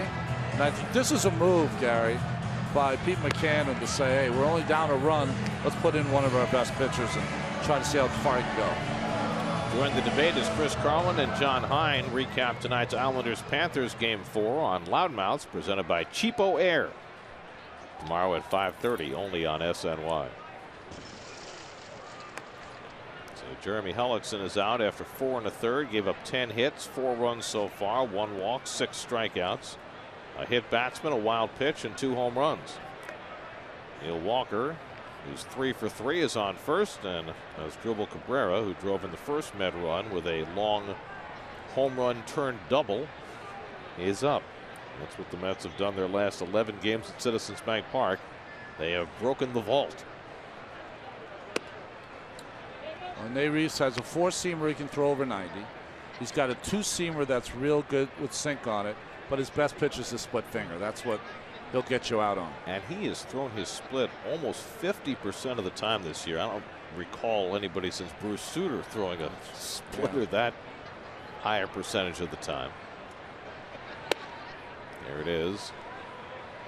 And he's behind on Cabrera, 2-0. You know, talking about the split finger, I do have to correct myself. On the first night of the series on Monday, I was saying that Familia's fastball's got a little more sink on it. I found out later that it was the split finger that was sinking, not the fastball, even though he throws at 95 miles an hour. Well, he did throw a couple of sinkers at 98, so I guess those 95s, those 95s and 94s were his split. Sometimes it's hard to tell because he doesn't really throw a true split. No, he doesn't. It's not the one where he really splits his fingers. He just splits his fingers, you know, on each side of the seam. Cabrera fouls off the fastball, 2-2. That was a good swing by Struble. He's been getting a lot of good swings early in the season. 1 for 2 today, has his average at .333 for the season. On base percentage over .380. Sure hand, strong arm in the field. He has been a terrific addition over the first 3 weeks. That being said, I know we talk all the time about number 5, you know, how to manage his condition. Cabrera's a guy that you have to make sure every once in a while he gets a day. He's a little older player. He's had some trouble with his legs the last couple of years. 30 years old, and you know, from what the numbers tell you, there's a good split by Neris to strike out Cabrera for the second out. But Cabrera faded a little bit the second half of Tampa Bay last year.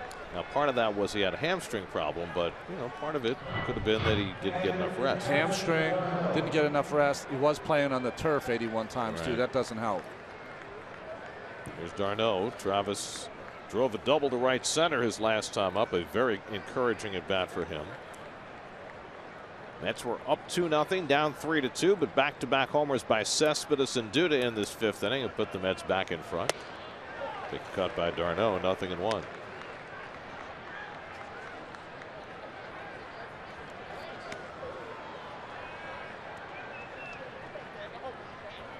So the Mets continue to get an inordinate percentage of their offense out of the home run ball.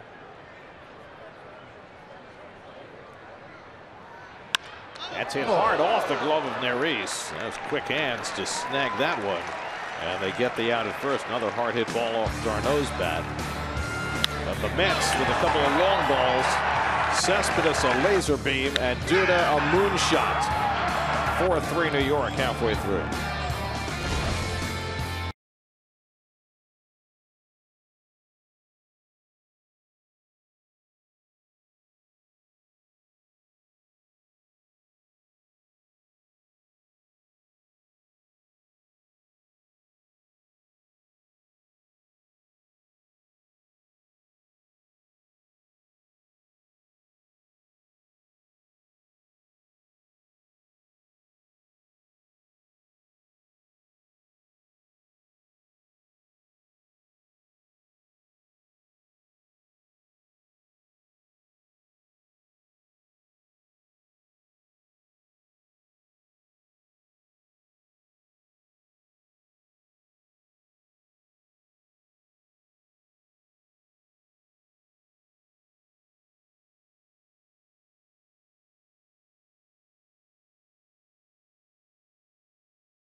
City probables for the weekend series in Atlanta. Matt Harvey against Bud Norris Friday night. Steven Matz and Jhoulys Chacin Saturday night. Jacob deGrom probably against Aaron Blair, making his major league debut Sunday.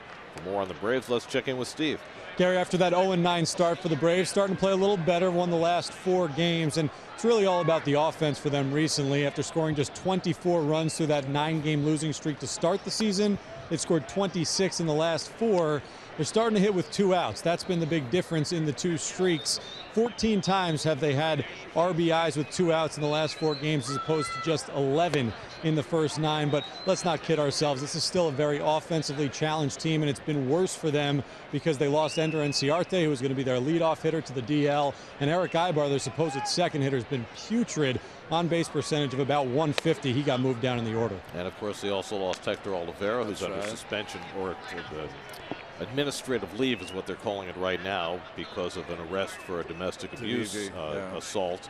So they've lost some pieces and played better without those pieces. You never know how those things are going to work in the short term. Walker throws out Borges for the first down. You see Neil Walker with those glasses.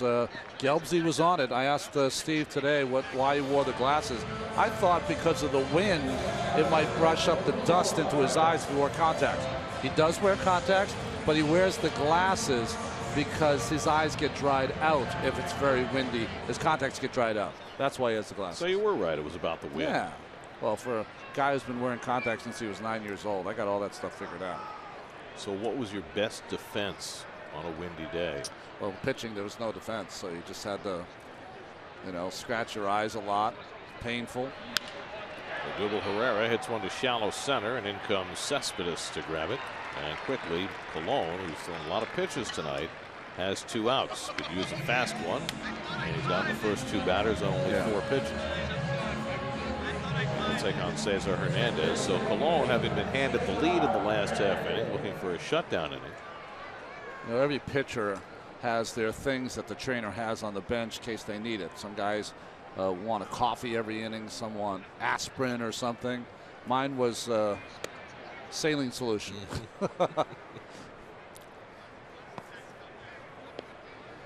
This is a guy who's given Colon trouble. He was 4 for 10 against Colon coming into the day, and he's hit 2 balls very hard tonight, retired both times. A line shot that David Wright was able to snag in the first inning, and then a diving play by Duda to take a base hit away in the third.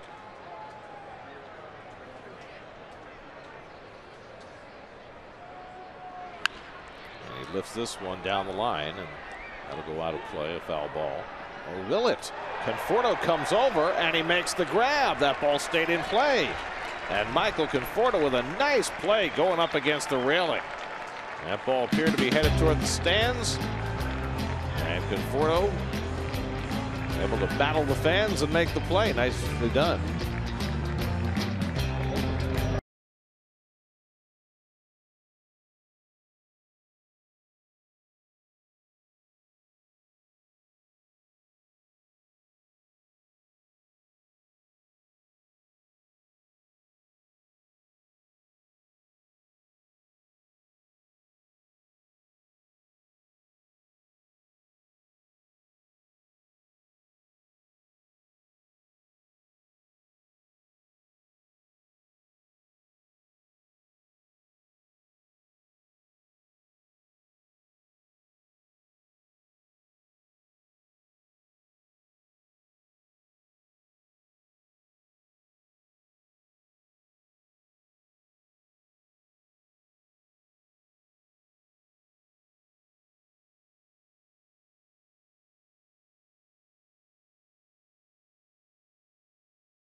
6th inning, Bartolo Colon will get a third turn at bat.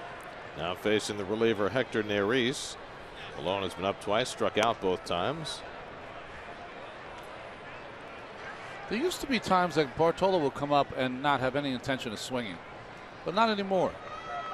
But he has more belief in his ability to make contact. Makes foul contact, 1-1. Those 8 hits last year, by far a career high, have opened new vistas for him. If he ever hits a home run, it'll be the most, I don't care what happens in the game that night, it'll be the most talked about all over baseball. It would be the lead on every highlight show everywhere. Yeah. For a month.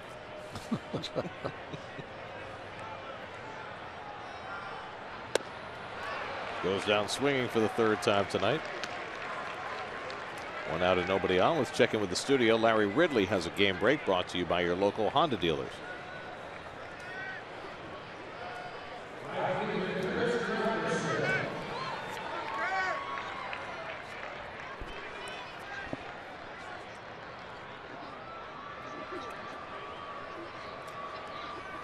Here's Curtis Granderson with 1 out. Believe it or not, that news from Mr. Ridley. So, you know that our friend Jason Stark Yes. is the master of the oddball stat. I can read his stuff all day. I love it. I mean, he's been doing it for years. As Granderson hits it through vacated space and into center field for his 2nd hit of the night. So Granderson's starting to come around with the bat, on base for the 3rd time. And Jason has Philadelphia leanings, right? Yeah, well, he's from here. Works for ESPN now, but he's, you know, he knows what's going on. No, so you know what sabermetric stat I'd like? When the shift doesn't work. But okay, go ahead, Gary. Okay, so here's what Jason just put out. Since August 24th of last year, the Mets and Phillies have hit the same number of home runs at Citizens Bank Park. The Mets have hit 29. The Phillies have hit 29. The Phillies in 33 games. The Mets in 10 games. Wow. That would hurt your feelings. It hurts my feelings, and I don't even care about the Phillies. Mets have hit 12 home runs in this series, which is more home runs than the Phillies have hit at home this year. In fact, it's the same number of home runs the Phillies have hit anywhere this year.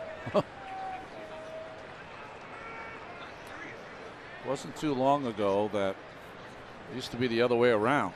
That's true. The worm does turn. David Wright is 0 for 3 tonight. 2 strikeouts and a liner to left. And he goes after the slider from Neris, and it's 0-2.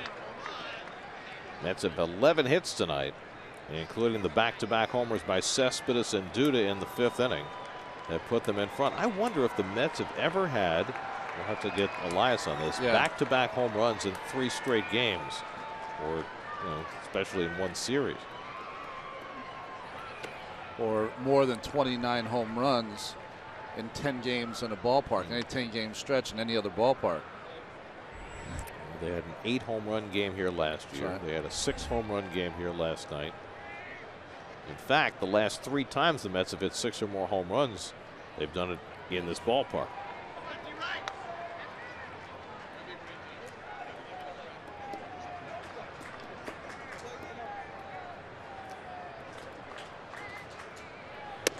And David goes down swinging for the 3rd time tonight. It's 3 strikeouts for Neris in an inning and a 3rd. This kid's got good stuff. He has the ability to throw that great split finger, but every once in a while he can surprise you with 90+ mile-an-hour gas. So 2 out. Granderson still at first, and now Conforto, who's 0 for 2 and a walk tonight. Starter Jeremy Hellickson went 4 1/3, allowed 4 runs and 10 hits. He struck out 6, so the Mets have struck out 9 times now in 5 2/3 innings.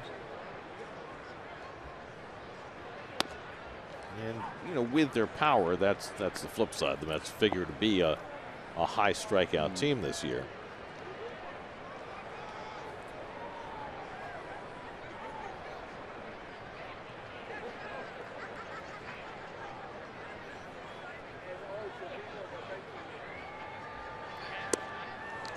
splitter from Neris, 0-2.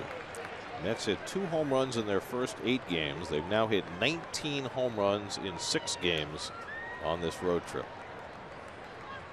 Can you keep up that kind of a pace for long? Terry Collins says probably not. There are going to be nights when we have to figure out other ways to score runs, but not so far in this series. Well, they're going to have to figure out when they go against Arrietas and Kershaws and Lesters and Bumgarners.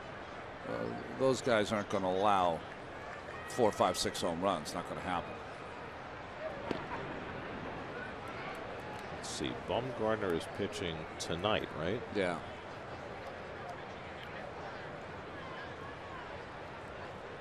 Try to figure out if he'll face the Mets in New York. Yeah, they'll probably get him in that weekend series. Good. Weekend after next.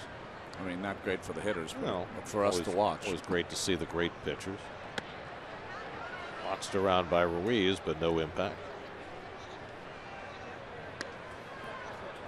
Because he'll probably pitch Monday or Tuesday and then face the Mets at some point over that weekend. And we're thinking that since you got to do 4 games in San Diego and then 4 in LA, you'll probably catch Kershaw in LA. Certainly the odds are.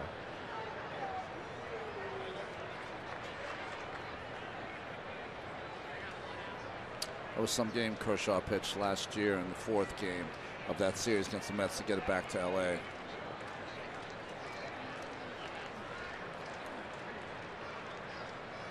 One-two, and Conforto goes down swinging to end the inning. So 3 strikeouts in the inning for Hector Neris. That's lead by a run in the 6th.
Colon back to the mound for the bottom of the 6th.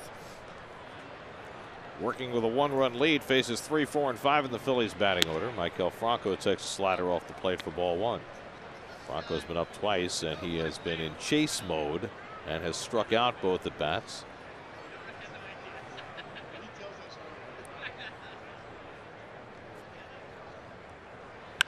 And he drives this one to center field. Cespedes playing deep. Had him played perfectly. 1 out. Franco hit that ball yesterday. Lagares made that one of the greatest catches I've seen here in this ballpark. People's United Bank brings you tonight's starting pitchers. Bartolo Colon has certainly not been at his best, but he's mixed it up tonight, and he's got himself a lead, trying for his 220th career win. Jeremy Hellickson was able to hold the Mets down for a while, but then gave up the back-to-back home runs to Cespedes and Duda that have the Mets in front. By the way, we were wondering about Mets hitting back-to-back homers in 3 straight games. Ask and ye shall receive. Howard grounds one into the shift, and David Wright playing on the right side. Almost hooked the throw, but Duda stays on the bag for the second out. That's a throw that David's just not used to making from the right side of the infield. Anyway, here's the play again.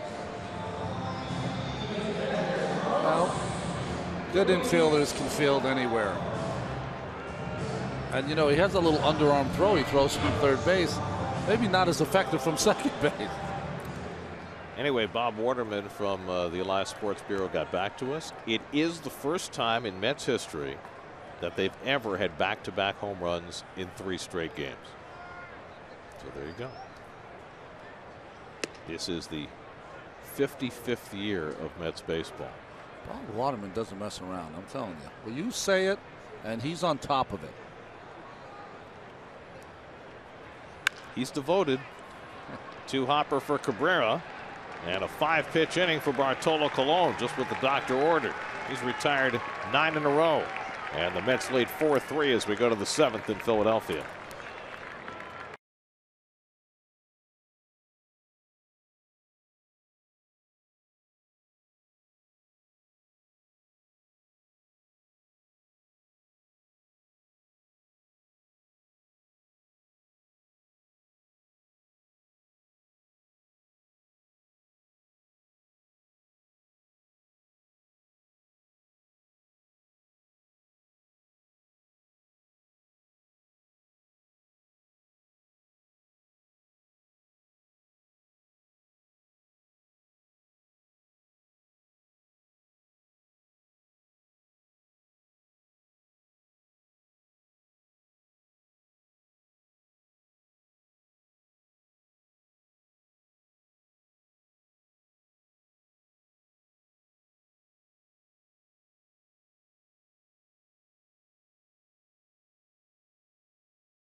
Philadelphia, Jerry Blevins getting ready in the Mets bullpen. Bartolo Colon is remarkable, right? Yeah. The Mets gave him the lead with those back-to-back home runs in the 5th. He was at 77 pitches through 4 innings, threw 12 pitches in the next 2 innings to get through 6. Amazing. And he's done. You know what? It makes sense. It wasn't a smooth and easy game for Bartolo, despite the last 2 innings. Right. No, he worked hard, kept his team in the game, and leaves with the lead. Looking for win 220. Which would put him past Pedro Martinez into 2nd place among Dominican pitchers, behind only the great Juan Marichal. Dominican dandy. What's Marichal got? 250 something? 243. 243.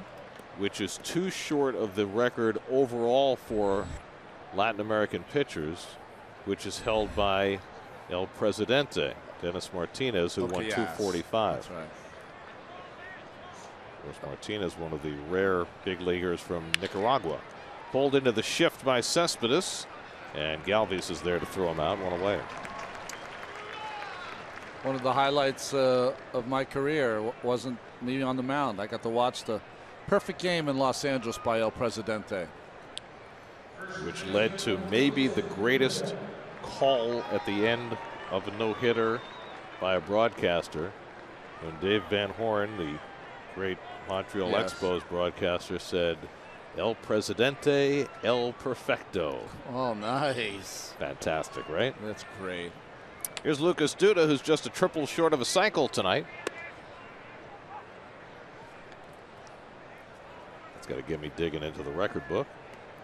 How many triples do you think Lucas has in his career? The answer, he has 3. And they all came in his rookie season in 2011. Hasn't had one since. He'd have to have 2 outfielders kind of collide to have that happen again. You know what he'd need to do? He'd have to hit one to the left of center field off that angled wall. Yeah. Chases the splitter, and he is made quick work of by Neris, who has been very impressive in relief. That's his 5th strikeout in 2 1/3 innings. So now Neil Walker, who like Duda, has 3 hits tonight.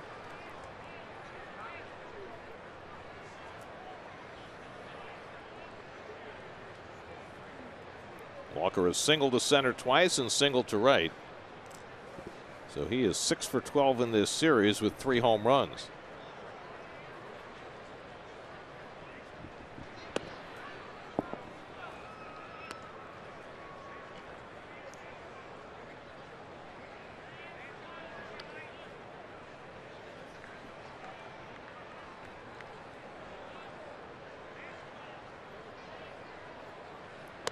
You know, it's interesting. The Mets lost some players, of course, from last season, but they've been replaced by guys that were very important last year. Remember, Uribe and Kelly Johnson were very important to the team, professional players, but they weren't everyday players.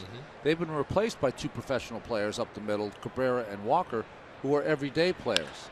That's pulled toward the hole, and Walker's got his 4th hit of the night. So a 4 for 4 game for Neil Walker.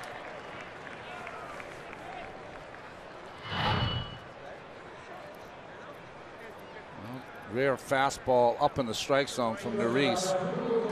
No shift on, and the ball beats Hernandez to his left. You know, like last year, Michael Kadire played an important role. Maybe not with his bat, but he was a leader. Right. He played a nice part like that. Well, Cabrera's like that for this team. He's on top of the dugouts, top step of the dugout guy, rooting for other guys, a great teammate.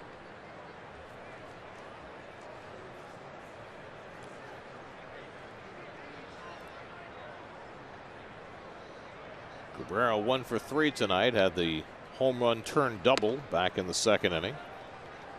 Hit a ball that hit on top of the scoreboard fence and bounced over the wall. Initially ruled a home run, but changed to a fan interference double. By the way, if you're wondering, Neil Walker has 3 5-hit games in his career. Might get another chance in the 9th inning if the Mets can put together a few hits. 2-0 to Cabrera. Extended relief outing for Hector Neris, trying to get through 2 2/3. Came on for Hellickson with 1 out in the 5th. The body language is, I've been out here a long time. Nobody up in the Phillies bullpen, so they're counting on him to finish the inning. 2-1 to Cabrera. Here's a Chevy drive around the majors. Well, Jordan Zimmerman still has not allowed a run this year. Wow. With his new team. What a start. Tigers up 2-0 in the 7th. Michael Taylor's home run has the Nats on top of the Marlins 3-1 in the 9th.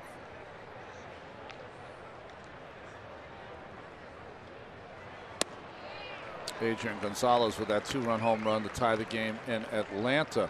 Interesting, Ben Revere getting hurt has allowed Michael Taylor, who played a big part in that team last year, to be back on the field every day. What a talent he is. Batting leadoff. He's made some mistakes along the way, but he's got an incredible amount of talent, power, and speed.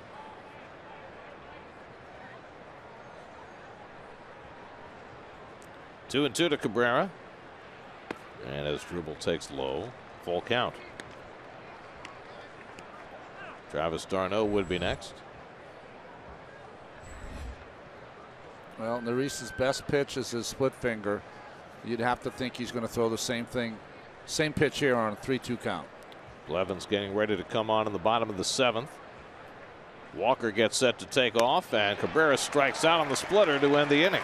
That is 6 strikeouts in relief for Hector Neris. What a job. 7th inning stretch time, still 4-3 New York.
Is that called the love? Is that called the love fountain, Gary? It's the Love Park, which is closed right now for renovations right now. So some facts about the first capital of the United States: first medical college, zoo, bank, paper mill, U.S. Mint, the more than 1-ton Liberty Bell, the tallest city hall in the nation, and of course the cheesesteak.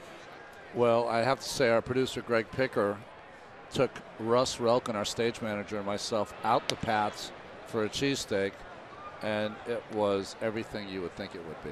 It was delicious. Blevins pitched 3 days ago.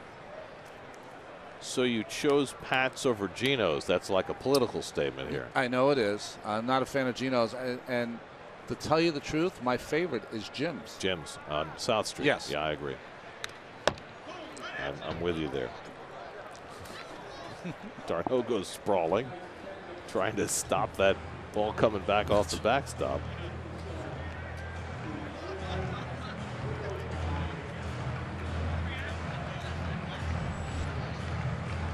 David Lowe on deck, then the pitcher's spot against Blevins in relief of Colon, who went 6, allowed 3 runs, 4 hits, a walk, 4 strikeouts, and a home run. Colon threw 90 pitches in his 6 innings. And Galvis skipped out of the way somehow. I don't know how that did not hit him.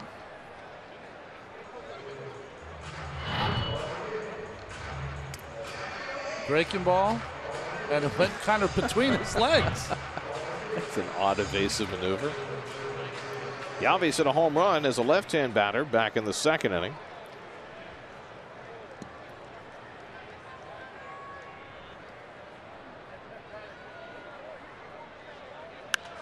And he pops this one up. Duda should have room. Can he get to it? Oh, just off the glove. Just had to make that left turn at the last moment and couldn't quite execute it. Well, what you want to do when it's hit off a batter that's right-handed, that ball, because of the spin, is going to work its way back to fair territory. So what you want to try to do to make it a little easier, don't go so deep. Try to keep the ball in front of you and the fans, and that way you don't have to dart backwards towards the field.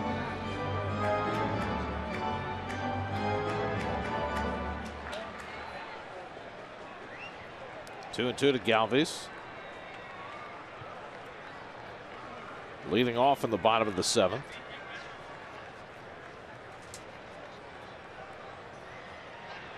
And the breaking ball hit foul just outside the bag. So for Lucas, if a left-handed hitter hits it, Gary, the ball will have the kind of spin that'll work towards the stand. So you do have to anticipate it's going to go more to your right if you're running towards the outfield. But from a right-handed bat, it's not going. It's going to work back to the field.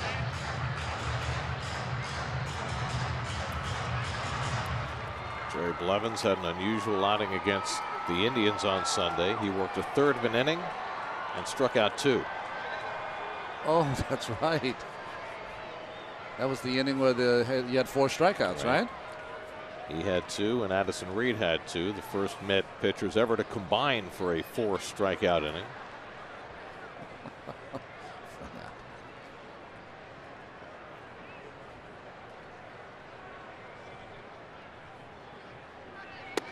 And Galvis takes strike 3 called. Blevins able to paint the inside corner. 1 down in the 7th. Well, Jerry Blevins really knows the art of pitching. You know, he'll use his breaking ball, which is probably his best pitch, but he has the ability to paint that fastball when he's on. Is Addison Reed up in the bullpen? Are they going to combine for another 4 strikeout inning? If they strike out 3, will they be disappointed? There's David Lowe. Lowe has singled and lifted a sacrifice fly. The sac fly put the Phillies in front briefly.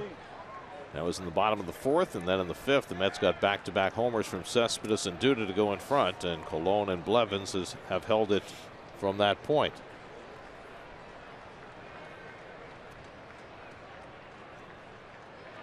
And Lowe smacks one to center field, and that falls for a base hit. Flagged down by Cespedes. Lowe going to try for 2. Challenges Cespedes, and he makes it safely.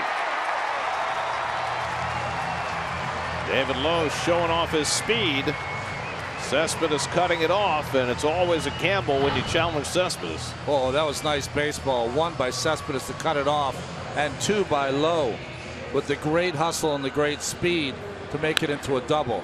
As soon as it leaves the bat, he's hustling with his new ball club, and then turns the bag, makes the decision, and he had the 5th gear. So that puts the tying run into scoring position. Darren Ruff has been announced as a pinch hitter. Terry Collins heading out to the mound, and he'll want a right-hander against Ruff.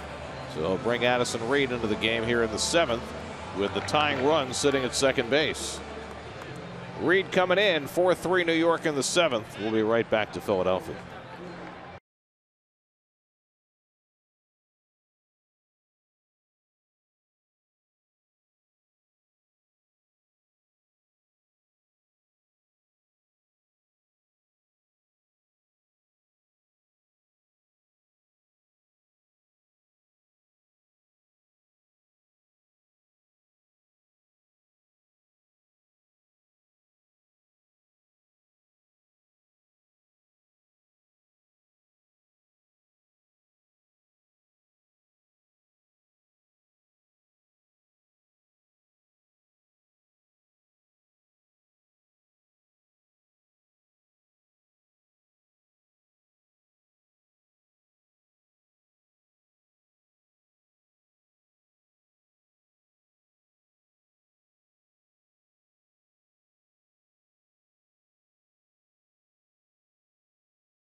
series.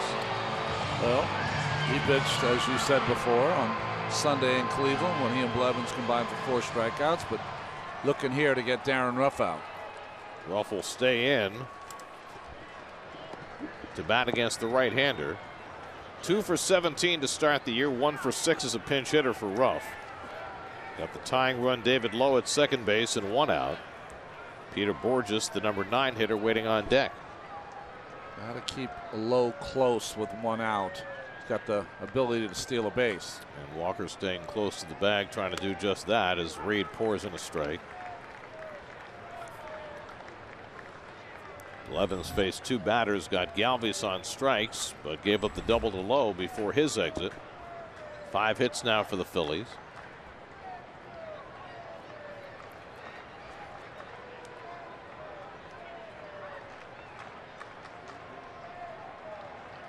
And Ruff takes a cut at a fastball. 0-2.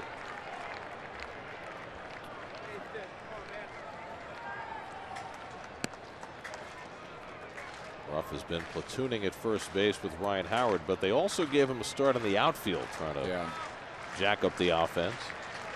He's gone through what a lot of Met players have gone through, up from AAA or back and forth, and then doesn't get a lot of playing time and kind of loses his stroke.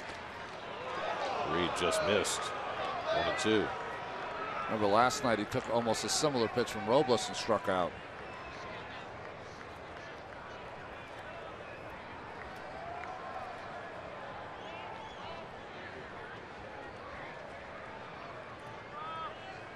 Let's have Antonio Bastardo up in the bullpen now.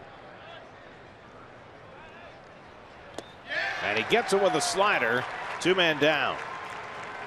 So Reed comes in and fans Darren Ruff. Well, that's the big equalizer for Addison Reed, is if he can get to the point where he can throw a breaking ball like that when he needs to, or 80% of the time, that's going to make him into the bridge you need for Familia. So now it's left to Peter Borges with the tying run at second and 2 out. Borges is flied out and grounded out. Now 0 for 7 in this series.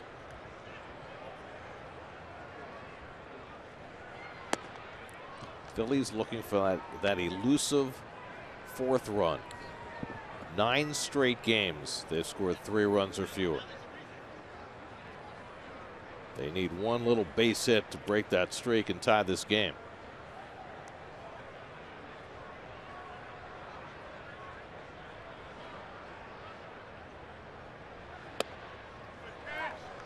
Sinking fastball into Borges, 1-1. The aforementioned Antonio Bastardo getting loose. He has looked so much better the last couple of outings in Cleveland and then here the other night.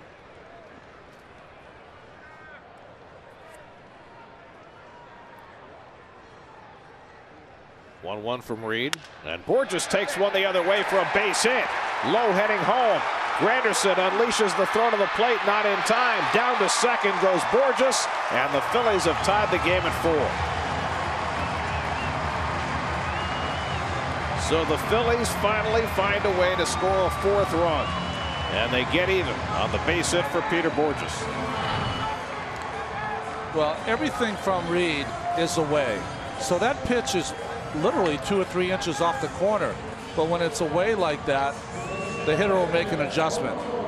Kind of an ill-fated throw there by Curtis. There's no chance you're going to throw low out at the plate, so it's better just to hit the cutoff man and keep the runner Borges at first base. So now you got the go-ahead run in scoring position. The Mets are going to intentionally walk Odubel Herrera and bring Cesar Hernandez to the plate with 2 men on, as Reed almost threw that intentional ball 1 away.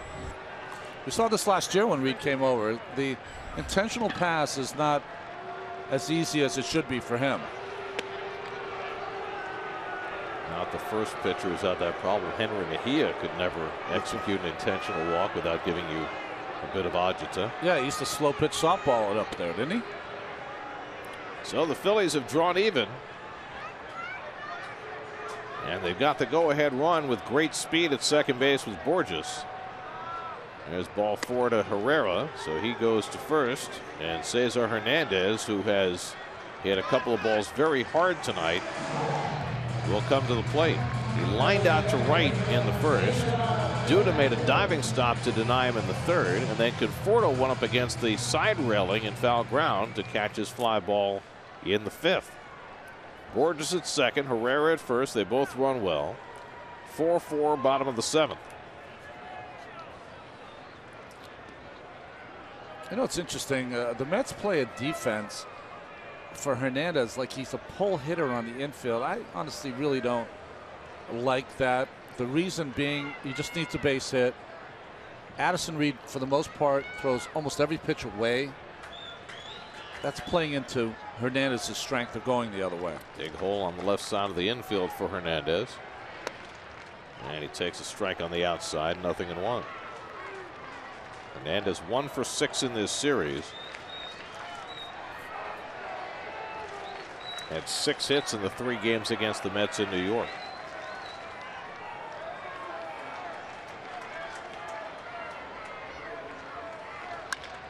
Grounded on the right side, and Walker's there. Side retired. But the Phillies get even. An RBI hit for Peter Borges ties the game. 4-4 going to the 8th.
Brought to you by the Better Network, Verizon. Better matters.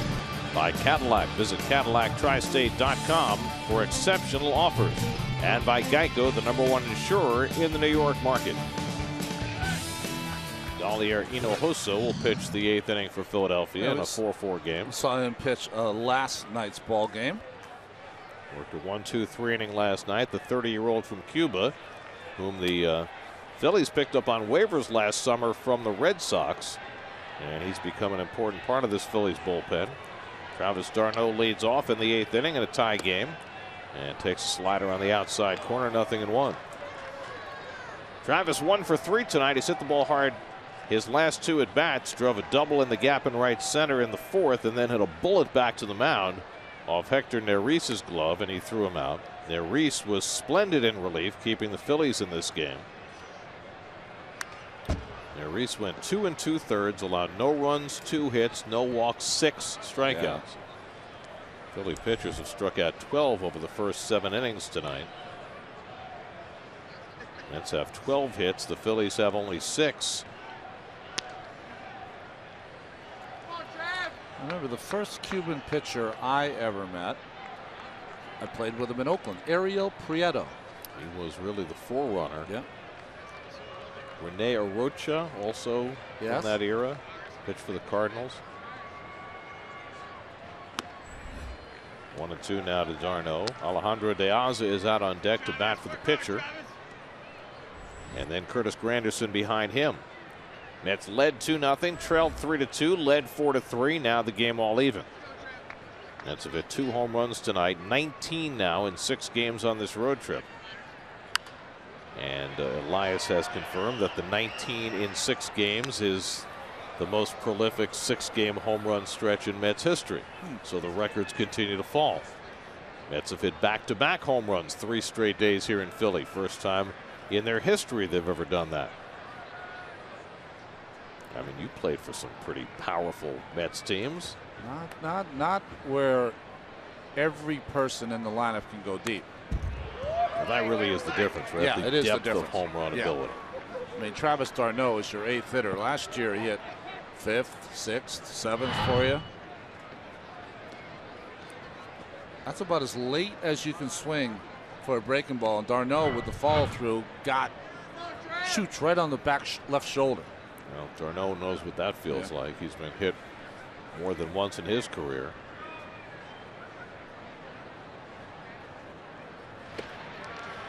And Hinojosa takes care of d'Arnaud for the first out of the 8th. That's 13 strikeouts for Philly pitchers tonight. And that looks like a split finger also from Hinojosa.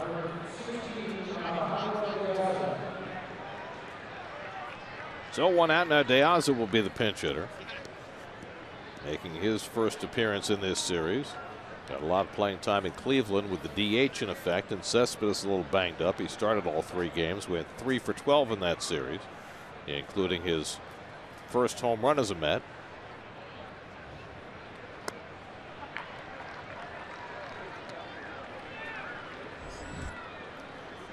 Granderson on deck. I was talking about before, because the Mets have hit so many home runs, start to get in home run mode, and that's one of the reasons they have 13 strikeouts tonight. Swinging a lot of pitches in the dirt. Right at the second baseman, Hernandez, and quickly there are 2 out.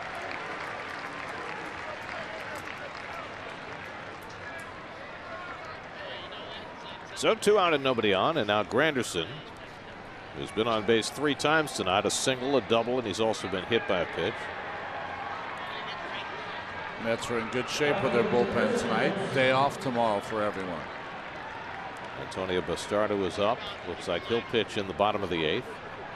Well, the Mets bullpen was in such bad shape last week, with Verrett moving into the rotation and DeGrom unavailable and Steven Matz getting knocked out in the 2nd inning. It really threw the entire bullpen into a tizzy for the better part of a week. Things back to normal, though. You got Harvey, Matz, and DeGrom on the weekend in Atlanta.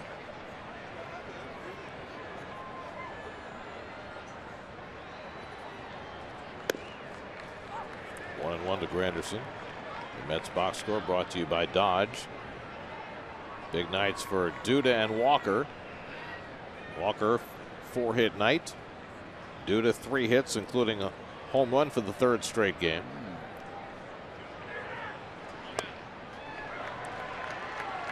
One and 2 to Granderson. 7 for 8 in the middle of that lineup. Pretty impressive.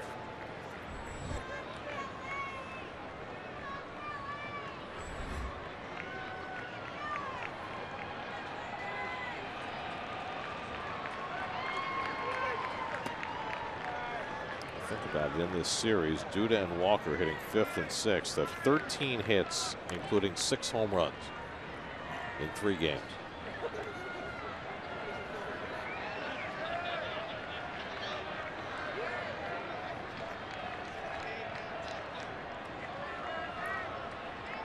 Two and 2 to Granderson with 2 out. And Curtis takes strike 3 called. Hinojosa paints the inside corner. He strikes out 2 in the inning. And we go to the bottom of the 8th. Bastardo on to pitch in a 4-4 game.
TV for a complete recap of tonight's Islanders-Panthers Game 4 with all of the post-game reactions, highlights, and analysis on SNY.TV, your online home of all things New York sports.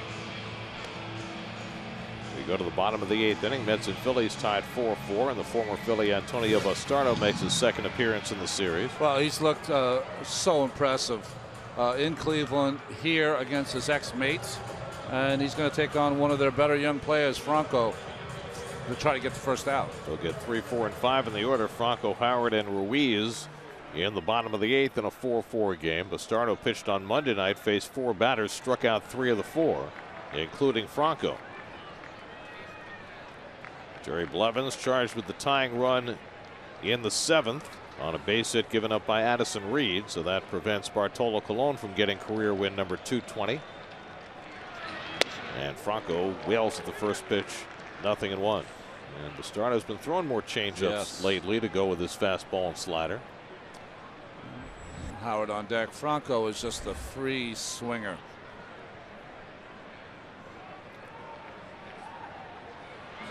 You know, part of the reason he was so successful as a rookie last year is because he tempered that a little bit and became a little more selective. But so far this season, he's just been swinging. Well, I think, you know, sometimes for young players, a spring training like he had with 9 home runs starts to develop into some bad habits where that's all you're trying to do is hit home runs.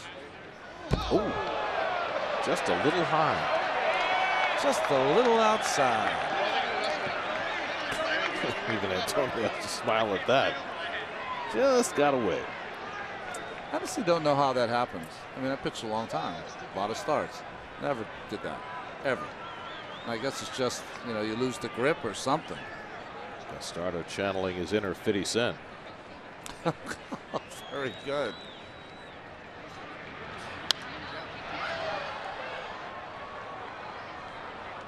I mean, 50 Cent and what, Gary Delabate had a tough go of it, the first pitch. Mayor of Cincinnati, you seen that one? Oh, I haven't seen that one. But Vinny may be the most replayed first pitch in history.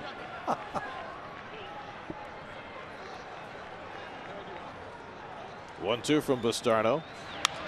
And Franco gets jammed and pops it up. Darno hoping, but it's going to be on the dugout roof. Out of the glove of the Noah Syndergaard fan, who gets roundly booed. You know, you put yourself out there, you try, you make an effort, and rather than being cheered for the effort, you get booed for the result. Well, when you have a Mets jersey in the front row at Citizens Bank Park, you better make that catch. Seems like he's taking it with good nature. Well, his phone's about to blow up, so.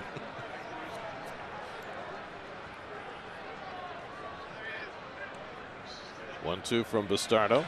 And Franco waves at the changeup in the dirt. The toss by Darno. And Bastardo has a strikeout to begin the bottom of the 8th. Terry Collins was talking about Bastardo the other day, and he had a big strikeout of Ryan Howard. And he said what he loves about Bastardo is that, one, his velocity is up a little bit, but also being a veteran reliever, he knows how to attack home run hitters. Once you get ahead of them, you don't have to throw them a strike. That's what he did to Franco. So 1 out and nobody on. Now Ryan Howard, who's 0 for 2 and a walk tonight. First pitch slider out of the strike zone. Bastardo struck out Howard on Monday night.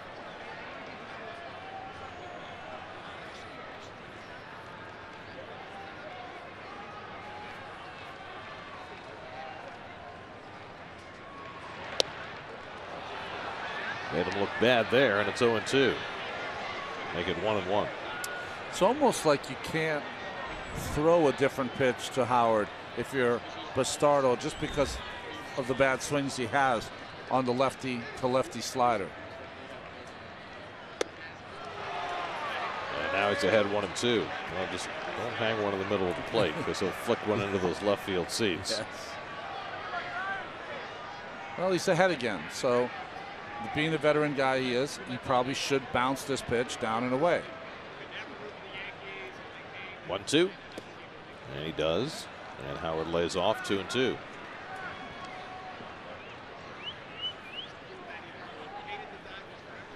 Carlos Ruiz waiting on deck. Mets 4 runs and 12 hits. The Phillies 4 runs and 6 hits. First time in 10 games the Phillies have scored as many as 4 runs.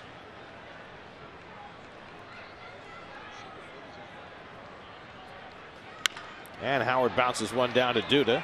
Easy play for Lucas. 2 out.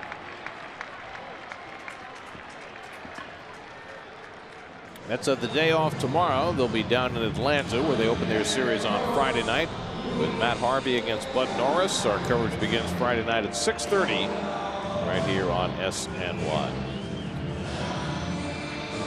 7:30 game Friday, 7 o'clock Saturday, 1:30 Sunday. Bud Norris has had an interesting career, hasn't he? You expected it to be better when he started out. More of a journeyman now. Some good years in Houston. He did. He had some good years when they were a bad team. Right. Here's Ruiz, who's 2 for 3 tonight. His former battery mate gets a fastball over for a strike. Ruiz at this point in his career, to me, is a total guess hitter. He will sit on a pitch, and if he gets it, he's got enough power. A couple of home runs this season. He's only had 1 career at bat against Bastardo, whom he used to catch. Those are always interesting confrontations, because who knows you better than the guy who used to put down the signs? I mean, because you'd have that communication where you kind of know what he likes to do ahead or behind in the count.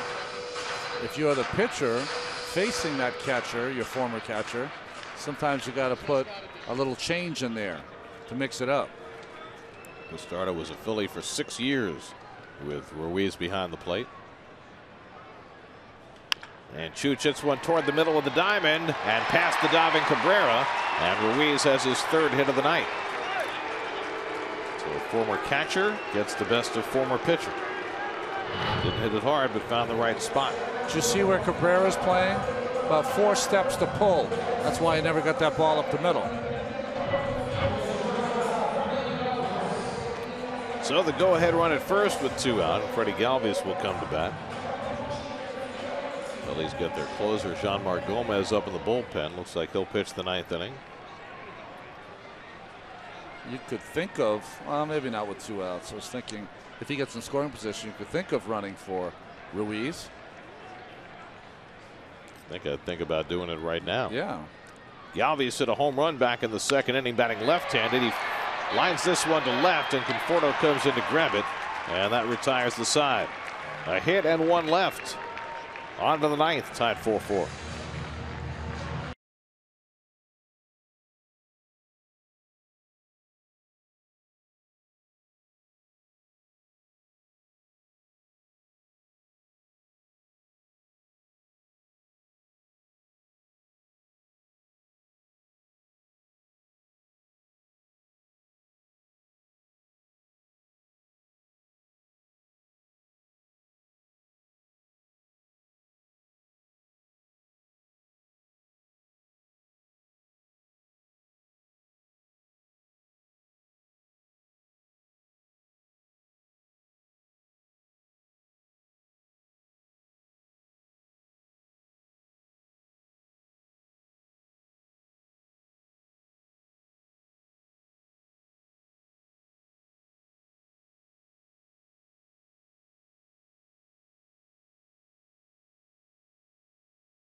Now, David Wright leads off against Dalier Hinojosa, who got the side in order in the 8th and stays on, a little bit surprisingly, for the 9th.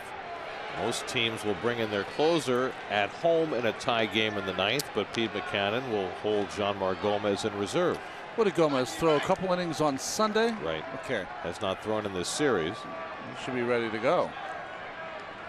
Well, Hinojosa was impressive in the 8th, 1-2-3 with a couple of strikeouts. Wright has struck out 3 times tonight. Mad hitters have struck out 14 times in the first 8 innings. He's got a real good sinking fastball as Familia gets up. And usually on the road, you save your closer until you have a lead. Terry's anticipating to take one right here. And of course, the reason why you do it differently at home is once you get to the 9th in a tie game, you can't have a save opportunity. You're right. Michael Conforto on deck, then Yoenis Cespedes.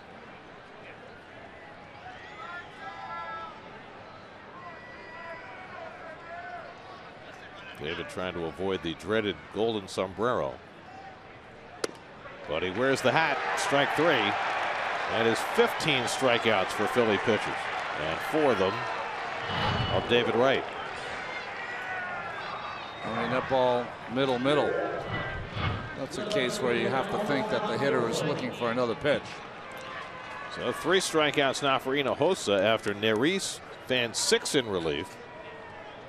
And now it's Conforto, who's 0 for 3, couple of strikeouts and a walk. Phillies put on the big shift against him. And Conforto takes low and away, ball 1. The whole shortstop position is open. Galvis, the shortstop, stays at third with Cespedes on deck. Conforto trying to continue this Mets fan love fest. Hit one out of the park.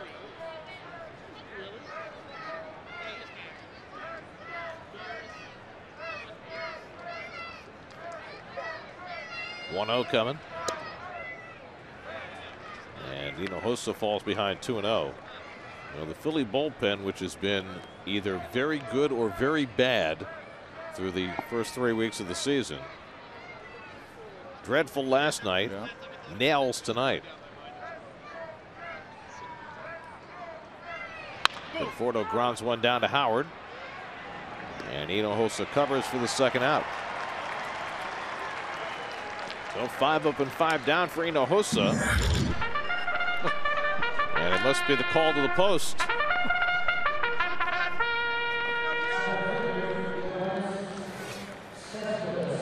Is it strange that I laugh every single time that comes on? No, it's not strange at all. Because that's what it's designed to do. Okay. Well, these 2 Cuban players will go head to head with 2 out in the 9th inning. Hinojosa and Cespedes, both the same age.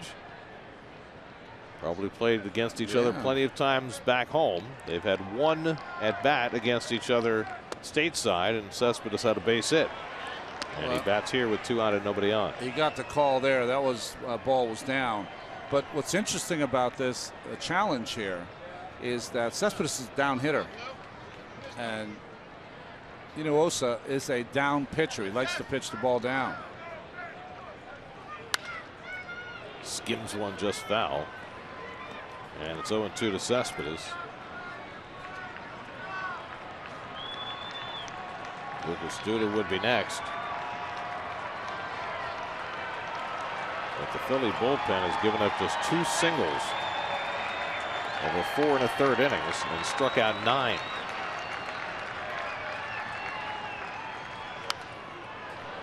Cespedes stays alive.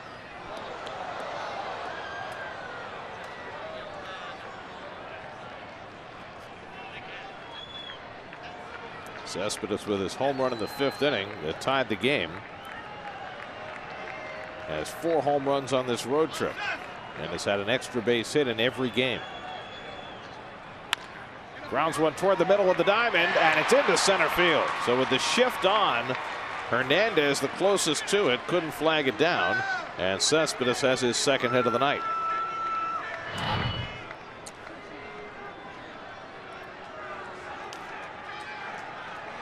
Well, it was what's interesting there, was that Galvis or was that the second baseman? Hernandez. Yeah, so Galvis probably makes that play with his great range. He has better range than Hernandez.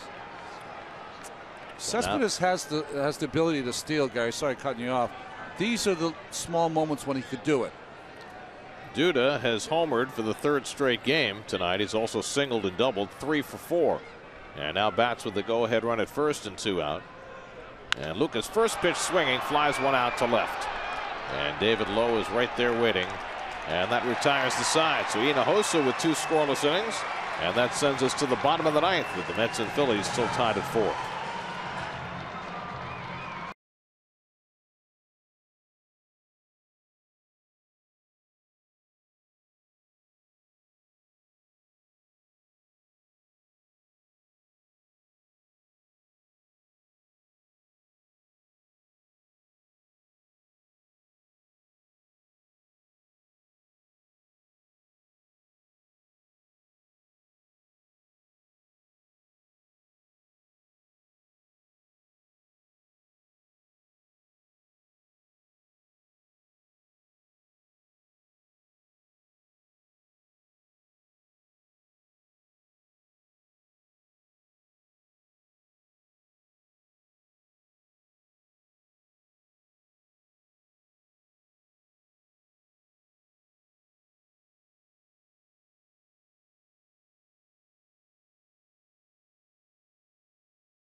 Tied at 4. Antonio Bastardo stays on for the 9th.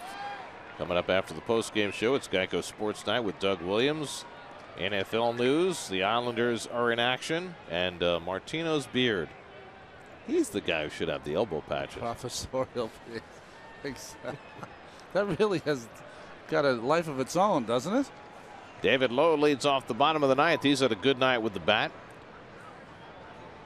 And Lowe takes a strike from Bastardo. Lowe singled in the 2nd, delivered a sacrifice fly in the 4th, and then doubled to right center and scored the tying run in the 7th.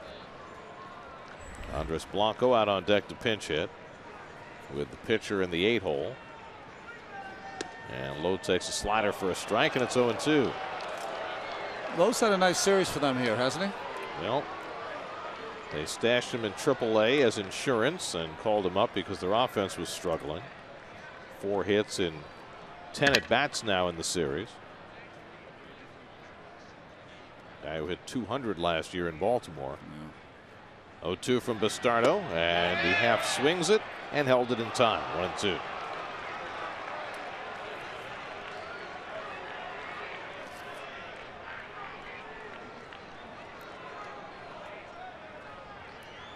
Mets 4 runs and 13 hits. The Phillies 4 runs and 7 hits. We're in the bottom of the 9th. And Lowe hits the comebacker. Bastardo with the underhand toss, one away.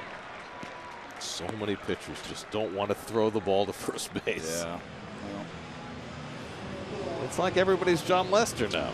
Well, what has happened is that the pitcher, the evolution of the pitcher, it used to be he was the guy who played shortstop in Little League and high school and then became a pitcher. Well, with the travel teams and the specialization, some of these guys have pitched their entire life and haven't played any other position. Blanco got the start last night at second base, went 2 for 3 and a walk. Facing Bastardo with 1 out and nobody on, and Peter Borges on deck. And Blanco goes after the first pitch, changeup, 0-1.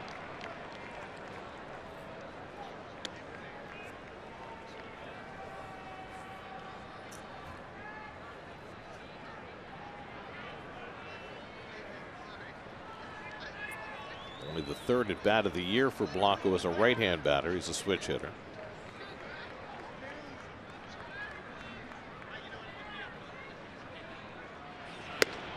Well, it's hard enough as a switch hitter who plays every day to stay sharp as a right-hand batter.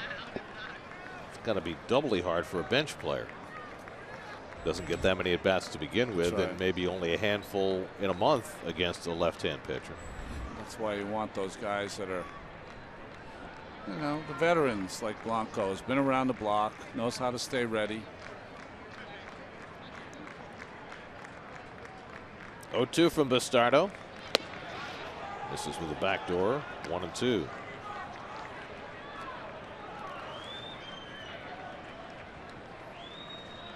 Well, Bastardo had a great year in Pittsburgh last year. We didn't see much in spring training, but once the bell has rung, he has really turned it on.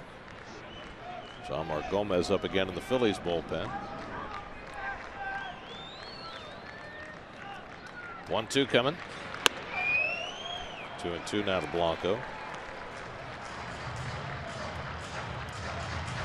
Well, for the second time in this series, it was a 2-sport night here in South Philly. Across the street, the Flyers have finished their game. They won. Well, they did. Oh, good. Keeping their season alive. So that part of the parking lot is emptying. 2-2 on the way. Hit towards short. Short hop by Cabrera, throwing from his knees on a hop to Duda in time. A bounce here, a knee there, another bounce, and the play is made. Well, what happened is the ball was hit off the end of the bat, so it kind of confused Cabrera on how long it was going to get there.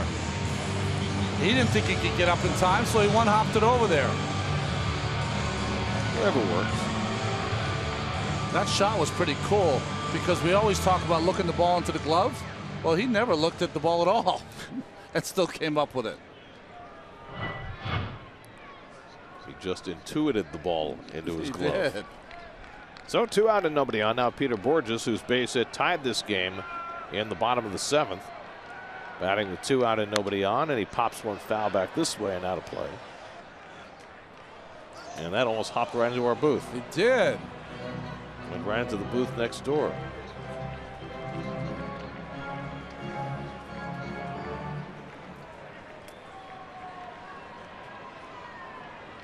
We haven't gotten a ball in our booth in years. I know. Well, physics prevents a ball from ever getting in our booth at home. That's right. I still think we got to get a physics professor to come up and do all the measurements to see the different tangents and see if it's possible for a ball. I think it's got to be possible, isn't it? Only if it zigzags. At least. You might have to get a bounce into the booth. 0-2 to Borges. Struck him out. The starter with a 1-2-3 inning, and for the first time this season, the Mets will go to extra innings. 4-4 after 9.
NY is brought to you by Nissan. Choose Nissan today for great offers on our most exciting lineup ever. Shop ChooseNissan.com.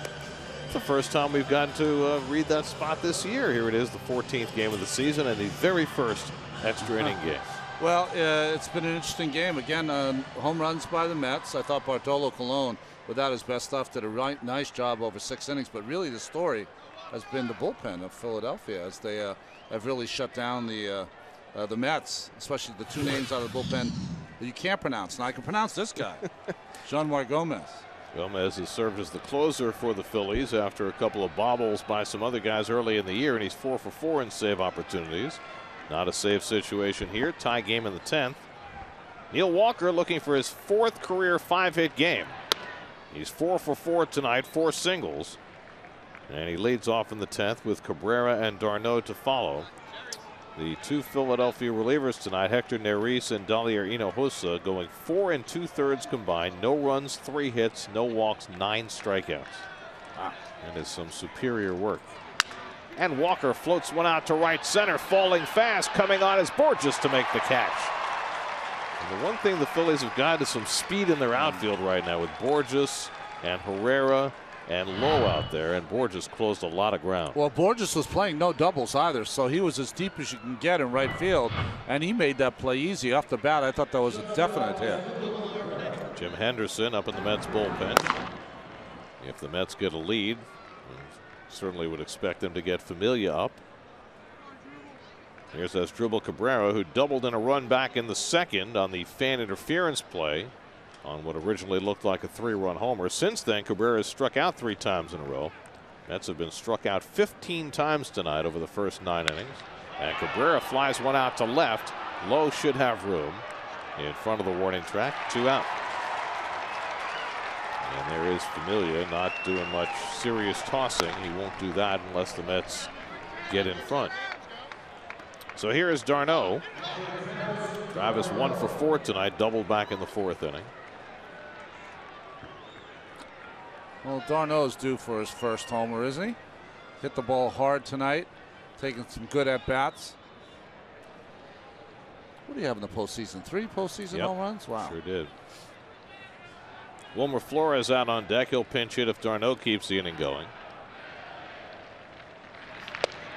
And Travis takes the fastball low. That's got 2 good relief innings out of Antonio Bastardo.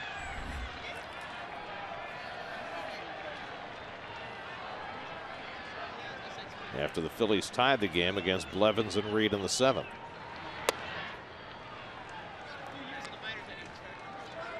Two 2-0 to d'Arnaud.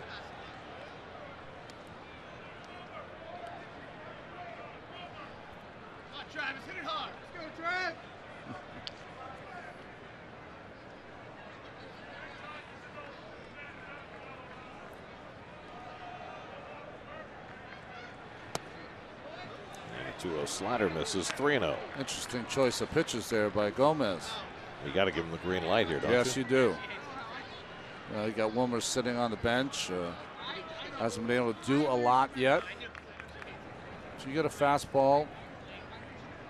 Turn the fan on, as Frank Howard used to say. Takes a strike. Facing Gomez, a guy who doesn't give up a lot of home runs. Sinker ball pitcher. Gave up just 4 home runs in 75 innings last year with the Phillies. Slider called by Ruiz. 3-2.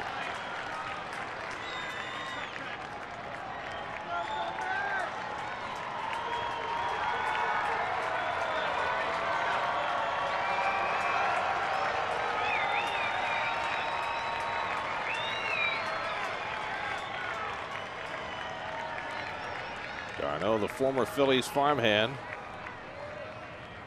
cracks one into left field along the line, and that's a fair ball going to the corner. d'Arnaud heads to second, and he's in standing with a 2-out double. So Travis with his second 2-base hit of the night. Well, a high sinker from Gomez, supposed to be on the outside part, drifts back over the middle. Quick bat by d'Arnaud.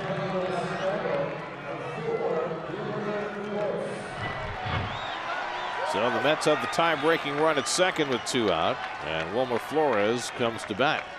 It has been a very frustrating early season for Wilmer, who was pretty much a regular most of last year and has found himself with only sporadic playing time and results that have not been what he'd like. But he can change that in a hurry here with the go-ahead run at second base. And he takes the slider low for ball 1. Well, the one thing we've seen from Wilmer, when he's got everything going, he's very quick inside. The ball that Travis hit, Wilmer might put it in the seats. 1 for 6 in his career against Jeanmar Gomez. And Flores takes a strike, 1-1. And if Flores keeps the inning going, Curtis Granderson would be next.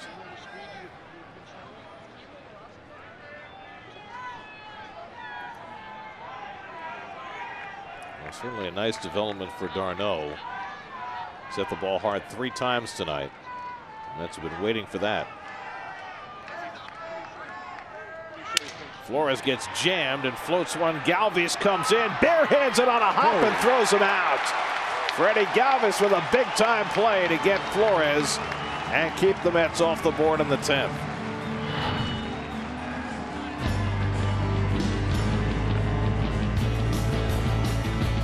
Terrific play by Galvis. We're still tied at 4.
On SNY is brought to you by New York Community Bank and the NYCB family of banks.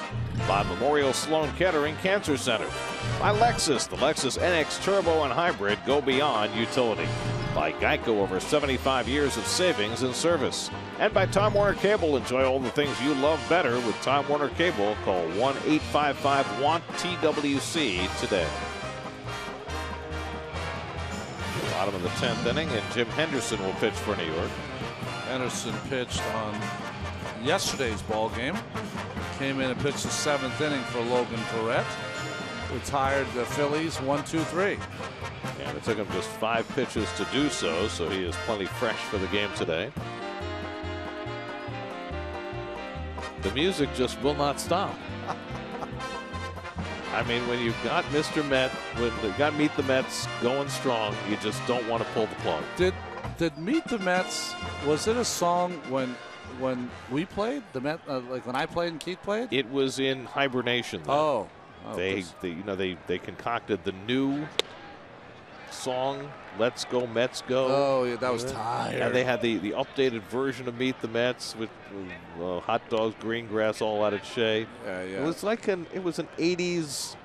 You know how in the 80s they had problems with popular music? Yes. Well, it happened to Meet the Mets too. Okay.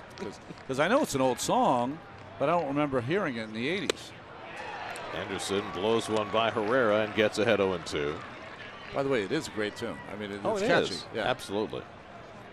And true Met fans, they know the second verse. It's like if you're a Dylan fan, you know all the verses of Tangled Up in Blue. Well, there are like 5 people who know all those.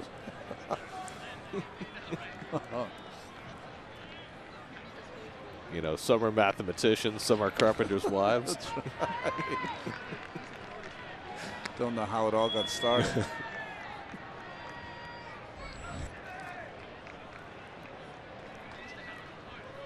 Cesar Hernandez on deck, then Michael Franco in the bottom of the 10th. Mets have 14 hits. The Phillies have only 7.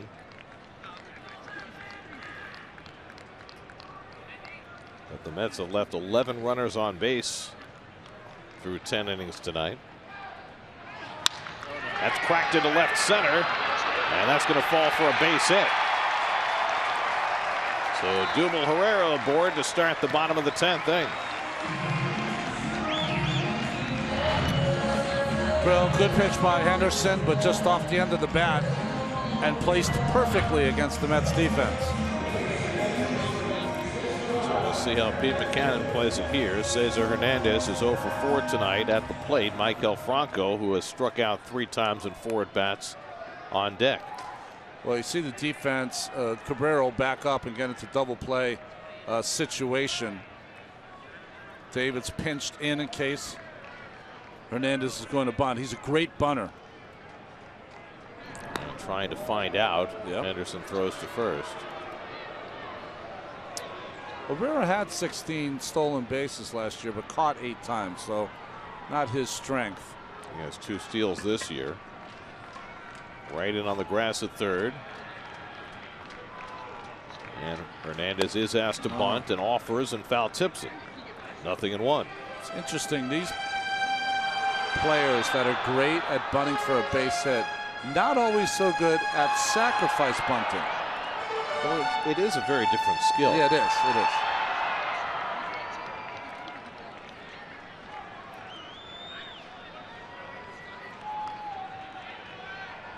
This time Hernandez gives himself up and bunts it foul.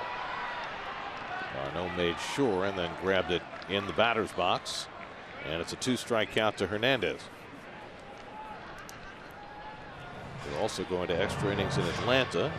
Braves and Dodgers are tied 3-3 as the Braves try to win their 5th straight game after starting out 0-9. And of course the Mets are going to Atlanta to start a series Friday night. That's a very interesting look. Very in love with his stash. And his Fanatic hat. Can't imagine the bunt's still on with 2 strikes. And Hernandez does try to bunt, and it's strike 3. I don't understand that. Yeah. It's a guy who's hit the ball hard 3 times tonight, and he strikes out trying to bunt. Well, that might be a case where the player took it upon himself to bunt, Gary. That happens sometimes, but it's not a good play. So that is a gift for the Mets. 1 out and 1 on, and Michael Franco, who's 0 for 4, struck out 3 times and lined out to center field. Bartolo Colon started for the Mets, went 6, left with the lead, but the bullpen gave up a run in the 7th. Charge to Jerry Blevins. Antonio Bastardo threw 2 scoreless innings to get us to extras. And now Jim Henderson trying to keep it tied in the bottom of the 10th. You can get a pretty good lead against Henderson. He doesn't have a great move to first. Takes a while to deliver the ball to the plate.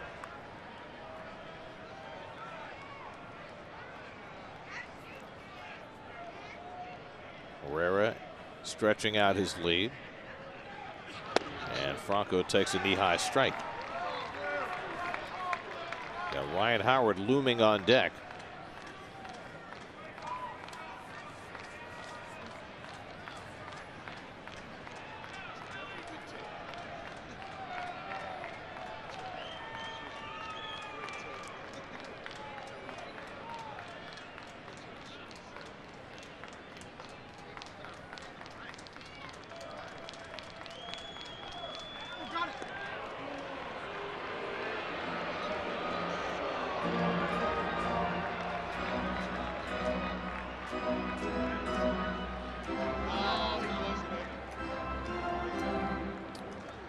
Astros went into extra innings. They won.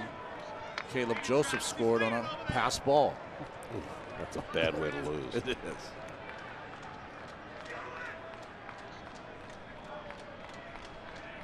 Anderson paying a lot of attention to Herrera. Who was the pitcher for the Mets in Atlanta who gave up the walk-off balk? Oh, jeez.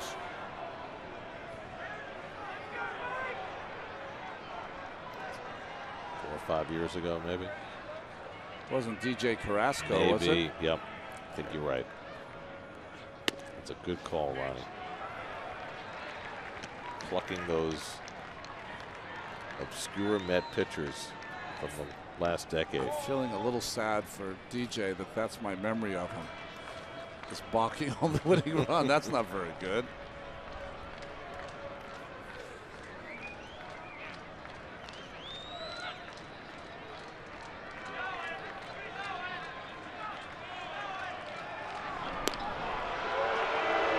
Fans getting a little restless as Henderson tries to keep a short halter on Herrera. What you want to do, if you hold the ball a long time, throw over a couple times, then when you decide not to throw over, you want to kind of quick pitch. Not, you know, you got to come to a stop, but go pretty quickly because it won't allow him to get a good jump. 1-1 to Franco. And he wheels at 1-2. And this is the way Franco's been swinging this whole series. Yeah. I mean, he's going to run into some because he's so talented, but to me, he's gone a step backwards from the hitter he was last year. Well, last year, Franco played about half a season before his year ended with a broken wrist. Hit .280 with 14 home runs and just over 300 at bats. Henderson's ahead of him 1-2. Crowd's really booing Jim Henderson.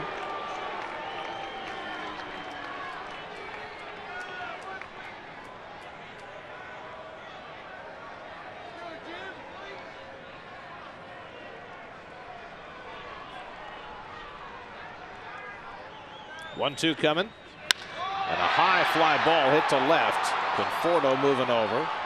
He's there. 2 out. Herrera tagging at first, but he's not going anywhere. So Henderson gets the second out. And now he's got to deal with Ryan Howard with the winning run at first and 2 out. That's a good job by Conforto to make sure that he caught that and got it in quickly. It's one of those things that doesn't seem like it's a big deal, but it is. Howard tonight 0 for 3 and a walk. It's not the hitter he once was, but still capable of breaking the game.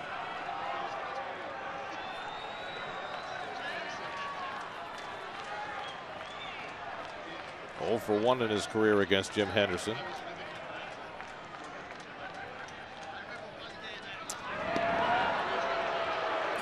Not even getting that big a lead. I mean, Ryan Howard was Rookie of the Year in 2005, MVP in 2006. He's in the top 10 MVP voting from 2006 to 2011.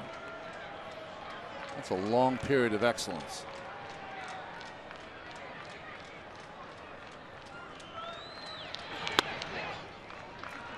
His MVP year, 58 home runs, 149 RBI.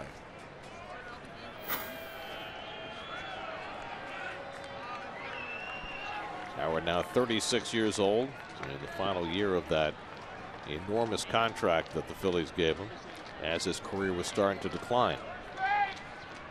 Here's the 1-0, and he bounces one foul, 1-1. Ryan's a St. Louis kid, right? Yep. Missouri State University. Oh, okay.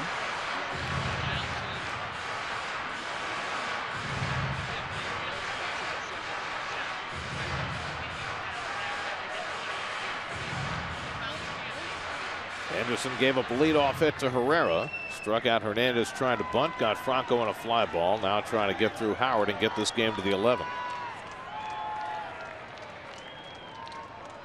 1-1. Foul back. 93 from Henderson. And it's ahead 1-2. So whatever concerns there were about Henderson's velocity the day he pitched back-to-back at Citi Field, he's had no problem since. No, he hasn't. That big at bat, what was it, 16 pitches or so that ended up throwing over 30 pitches in that outing. Really took a lot out of him. Against D. Gordon. That's right. In that game against the Marlins. 1-2 to Howard. There goes Herrera. Strike 3 called. Henderson gets Howard looking and works around the leadoff hit in the 10th. Couple of strikeouts for Henderson, and we head to the 11th, still tied at 4.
Eleventh inning in Philadelphia, top of the batting order. Curtis Granderson leads off against Jean-Marc Gomez, who starts his second inning.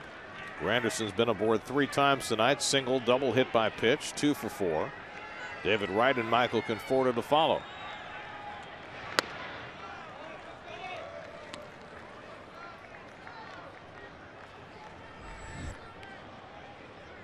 The Phillies bullpen has been spotless tonight. 5 2/3 innings of scoreless relief.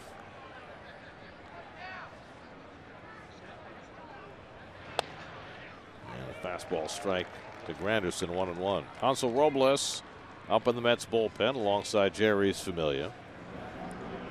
Game's tied. He'll come in. Mets get the lead, of course, number 27.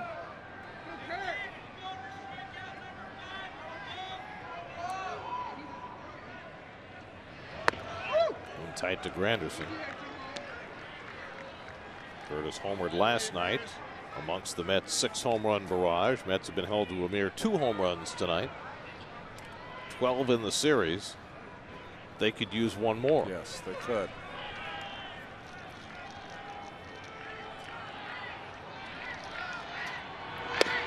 And that's away, ball 3. Well, certainly doesn't want to walk the leadoff hitter, but that's where Granderson's skill set comes into play in that leadoff spot. The combination of patience to walk and the power to hit 27 home runs. We haven't seen the walks like we did early last season, though.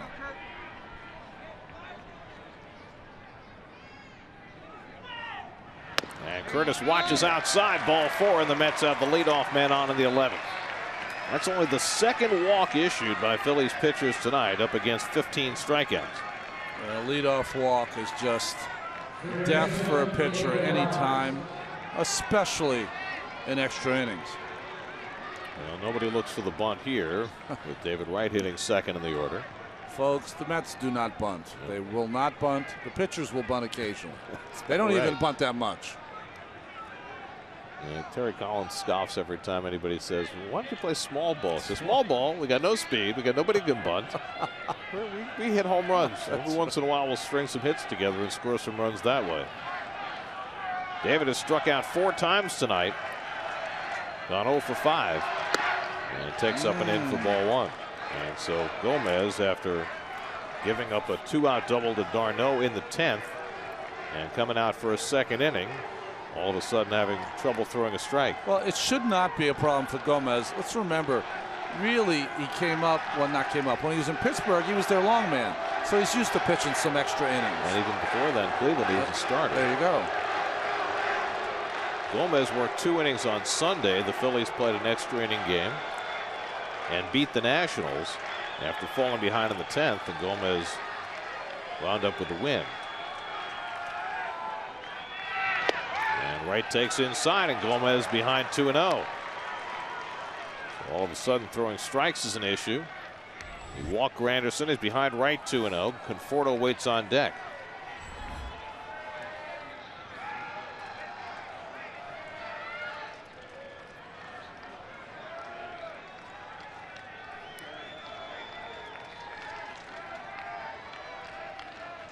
And David swings and flies one out to center. Pretty deep. Back goes Herrera onto the track. He's got room. And he makes the catch. Granderson tagging. He's going to second. The throw coming in, not in time. Terrific base running by Granderson, who realized that Herrera had it all the way, went back to tag, and he moves to second with the go-ahead run. Well, a couple of months later, this ball's a home run, but right now in April, it stays in the ballpark.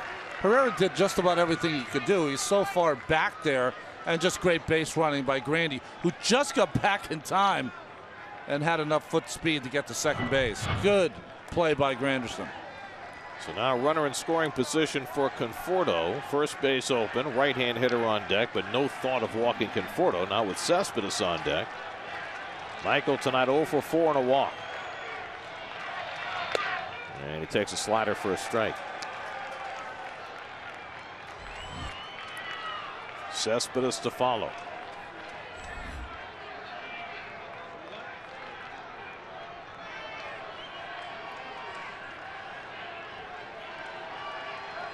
Galvis keeping enough of an eye on Granderson so he can't even think about stealing third.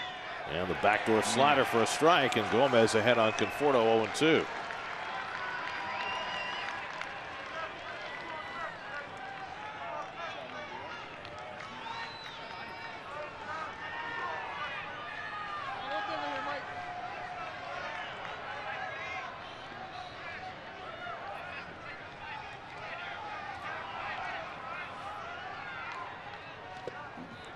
Down by Ruiz.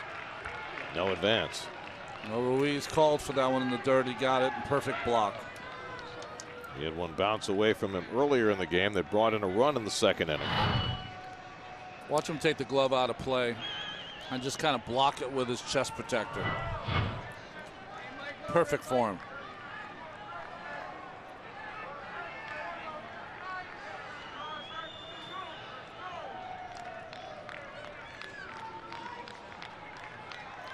1-2 to Conforto.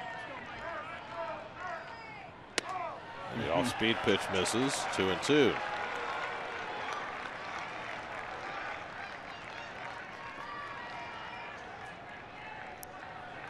2 and 3 hitters in the Mets lineup tonight. Wright and Conforto a combined 0 for 10. It can't go on all night.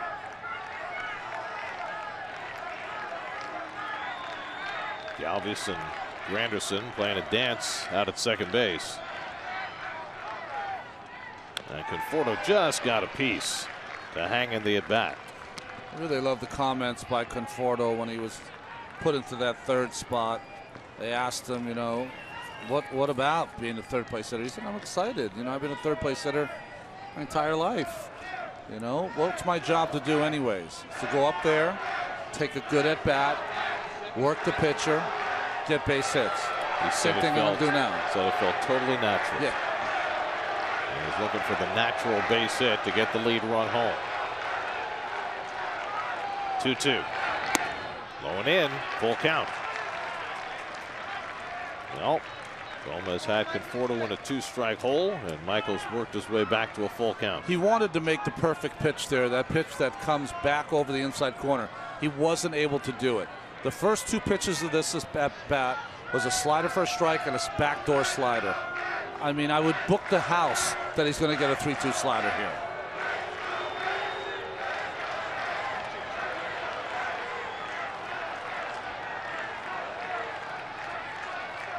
Three-two from Gomez, and Conforto gets the slider and pulls it foul. He really is amazing. They are pitching him like he's an established veteran who's won a couple of batting titles. It's got around the league. People know that he's a special talent, and you have to treat special talent a special way. Well, part of that, if you're Michael, is you have to be willing to take your walk and leave it up to the next guy. Yes. And not expand your strike zone too much. Again, the 3-2. And it's on the inside corner. There was that perfect pitch that he tried to throw on 2-2. This one came back for strike 3. Just good pitching. You see Ruiz set up real late to make sure that Conforto didn't feel him inside underneath him. And he moved late. He moved so late that Gomez was already making the pitch, so it wasn't like he was throwing to Ruiz's glove. He was just throwing to a spot. That is 16 strikeouts for Phillies pitchers tonight. The 3rd time Conforto's been fanned. And now it's Cespedes with Granderson at second and 2 out. Cespedes 2 for 5 tonight, a home run and a single his last time up in the 9th. This time the second baseman Hernandez playing right behind the bag at second, where Cespedes hit it the last time. And a fastball strike. We talked a little bit about it in the open. You know, what you face as a pitcher here, and the Mets, boy, you talked about it, 16 strikeouts, so it's not been a perfect day. But everyone who comes up, it just never stops. You don't have an easy out.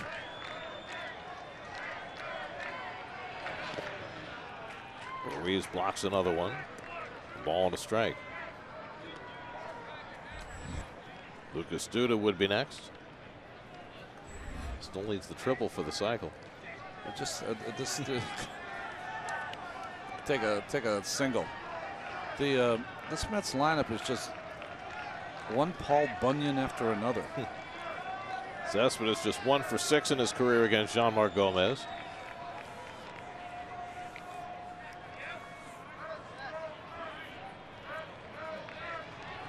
There's a rip of the slider. 1-2.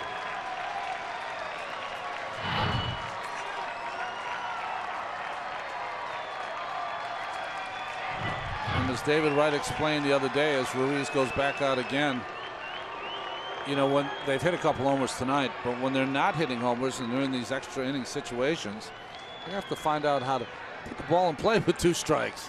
Yeah, I mean, 16 punch-outs. This is something that Cespedes worked on in the spring, and we've seen him do it a couple of times in the early season. Hit that ball to right center field on the pitch away and get that run in. See if he can do it here. 1-2 from Gomez. Struck him out with a slider. Back-to-back strikeouts for Gomez to strand Granderson at second base. 17 strikeouts for Phillies pitchers tonight. Still tied at 4.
Double switch. Yoenis Cespedes moves to left. Juan Lagares comes in to play center. He'll bat ninth.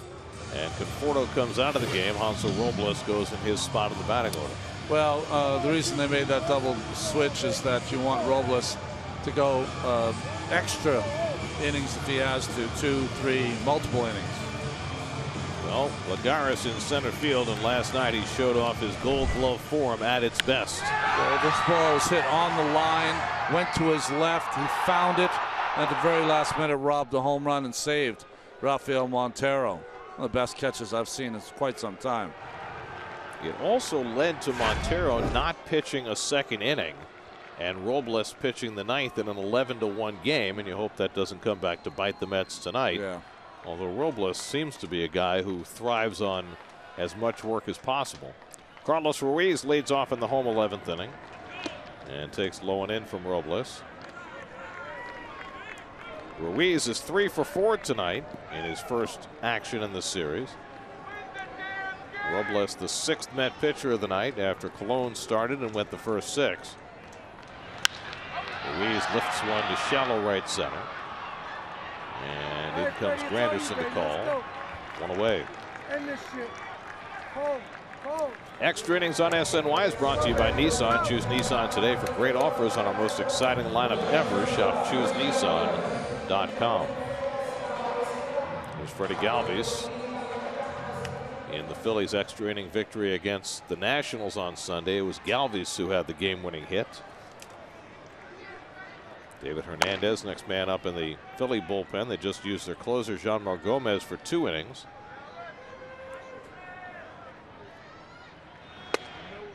Galvis 1 for 4 tonight, had a 2-run homer against Colon back in the 2nd inning. That is the only home run the Phillies have hit in this series, while the Mets have hit 12. Ball and a strike to Galvis. Phillies are going to play until they get 10 hits. That's the goal for them tonight. Well, they've got 8. They had 9 last night. They have not had 10 hits in a game this season. They'd settle for 9 if Galvis ended the game here. Yeah. Dodgers just took the lead on the Braves with 2 runs in the 10th, 5-3 LA.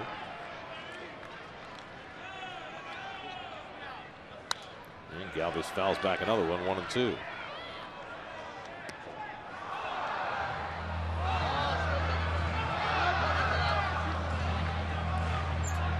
Here's the rally cap. It's a unique way to have it. Is there a right way and a wrong way? No, just earnest intent is all you need. Passion. Yeah. I was never fond of the rally cap that was used as a like cup. Like panhandling. Right. Yeah. No, never fond of that. I think that started out collegiately. That was a big one. Maybe. And I guess it's begging for a run. I guess that's what they're implying. 2-2. And Galvis takes the slider low and in, and a full count. David Lowe is on deck. And then the pitcher's spot.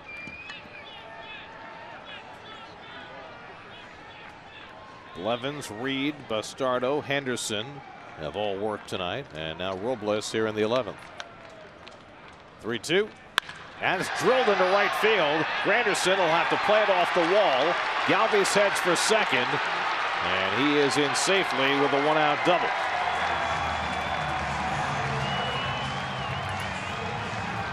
Second extra base hit of the night for Freddie Galvis. Is it me or just Freddie Galvis played great against the Mets? Because he's a heck of a player. Grandy playing no doubles, but it didn't matter. Ball was hit so hard, he got past him.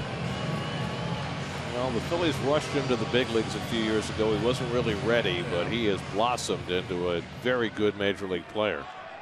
So now the potential winning run at second with 1 out.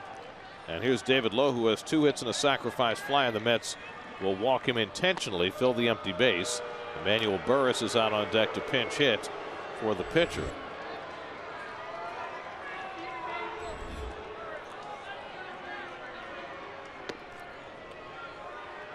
Burris will be the pinch hitter. And then behind him is Peter Borges, who had the game tying hit back in the 7th inning. David Lowe's got to feel great. He came here, he had a good weekend. He hit 200 last year, and he's getting intentionally walked. And there's ball 4.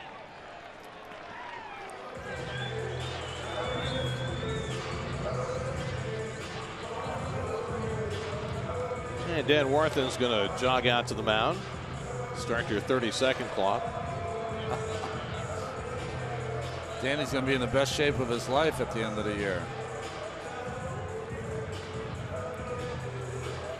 Danny, if it gets down to 5, feed the post, and they kick it out for the 3. That's right.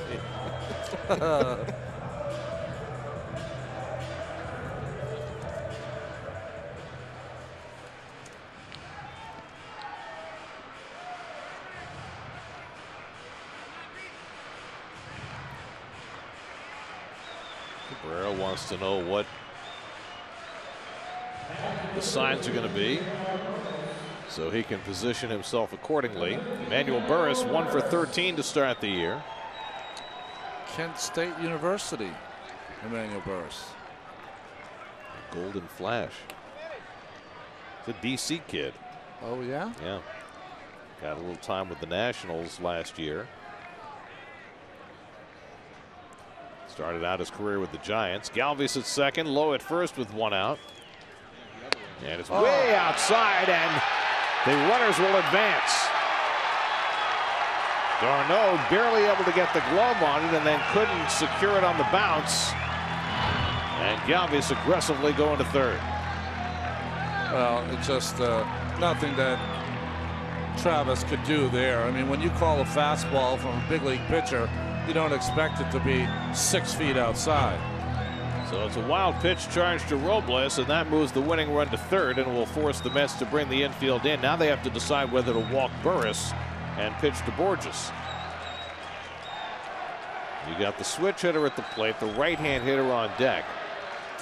See, the problem is that if you do walk him, really the only way you can get Borges in a double play is a pitcher to the catcher. Yeah, you have to come home with anything that Borges hits. So they will issue the second intentional walk of the inning after the wild pitch messed up their plans. So this will leave the Phillies a fly ball away from winning this game. So they got the wrong instructions. That Travis d'Arnaud asked for the intentional walk. He threw a 2-0, but now he's squatting again. They did not want to walk him. Wow. I don't think I've ever seen that happen before. Whoa. The unintentional, intentional ball. Wow. That is some severe miscommunication. Yes, it is. So now it's 2-0 to Burris. The infield is in with the winning run at third and 1 out. And Robles is going to apparently go after him. And Burris takes a hack with Galvis coming well down the line on the pitch. See why I like the walk here. Now maybe they don't want to walk because Robles just threw a wild pitch. They don't think he has the kind of control with the bases loaded. But why I like it is because if you have a ground ball to the infield, the force is on at home, not the tag play. And the tag play can be an issue. I totally agree. Even though Borges is the more experienced big league player. Squeezes on. Burris fouls it.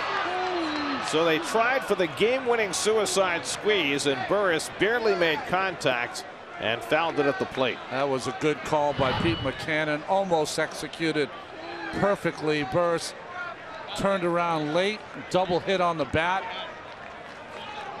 And it wasn't a good pitch. That's why it was difficult to steal. And Galvis, he almost could have stole home. That's how close he was. So now it's 2-2, and Robles in a spot where he dearly needs a strikeout.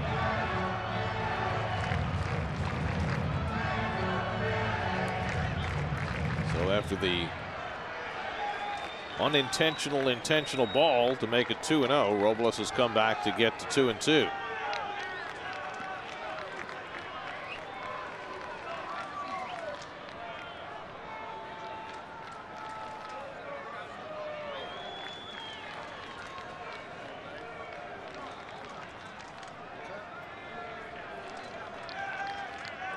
2-2 coming. Popped it up. Playing shallow in center is Lagares. He makes the grab, and Galvis will stay put. 2 out.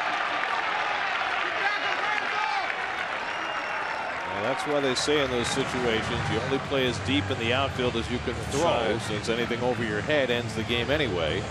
And so Lagares was in the perfect spot to catch that little pop-up. So now 2 out, and Borges coming up.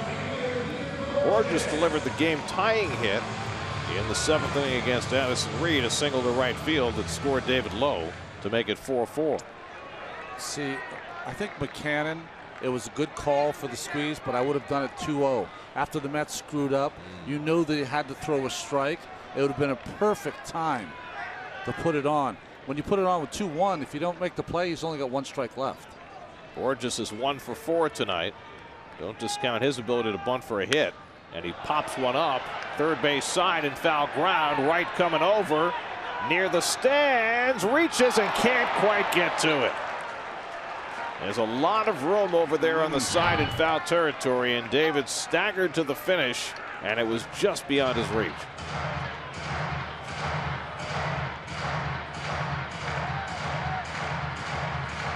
Can't catch it with a scorecard. Can't do it with your eyes closed. Whereas Bob Murphy always told me, you can't catch a baseball with a ballpoint pen. I like your Murphisms, by the way. So Borges gets another life. Galvis carrying the winning run at third with 2 out. And Borges goes after the slider, and it's 0-2. It's interesting. Right before that pitch, David walked in 4 or 5 steps, addressing exactly what you talked about. The Borges could bunt that situation. He won't bunt now. I thought early in the count with Duda playing back, he tried to push a bunt toward first and end the game that way. Now he's got 2 strikes on him, and that's taken away. 0-2 to Peter Borges. Pulled down to third, right with the backhand. Tough play against the speed of Borges. He can't get him, and the Phillies win the game. Borges legs out the infield hit in the bottom of the 11th. Borges ties it in the 7th, wins it in the 11th, and the Phillies salvage the finale of the series, winning 5-4. Well, the Mets still showed their power with a couple of home runs, but they didn't have much else as they struck out 17 times in this game. And on their 10th hit of the night, the Philadelphia Phillies salvage a win in this series. Only Borges' speed allowed him to be safe at first base. David makes an excellent play. One hops it over there, but no chance of Borges running. Well, speed proved to be the difference in this game for the Phillies. The speed of David Lowe coming home with the game-tying run. The speed of Borges legging out the infield hit that brings home the winning run in the bottom of the 11th. Took 4 hours and 3 minutes for the Phillies to beat the Mets in 11. And after the Mets bludgeoned them for a couple of days, the Phillies able to snag the finale of the series.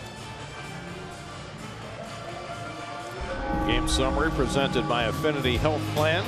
Mets knocked back to 500 on the year as they take 2 of 3 in Philadelphia, but cannot secure the sweep as the Phillies get a run in the 7th and a run in the 11th, both driven in by Peter Borges, the number 9 hitter. Mets are back in action on Friday night after a day off tomorrow. Matt Harvey pitches in Atlanta against Bud Norris. Our coverage begins on SNY Friday night at 6:30. Now for Ron Darling, Steve Gelbs, and our entire SNY crew, I'm Gary Cohen in Philadelphia. Time for WB Mason postgame live. Let's join Gary Apple and Nelson Figueroa. Take it away, guys.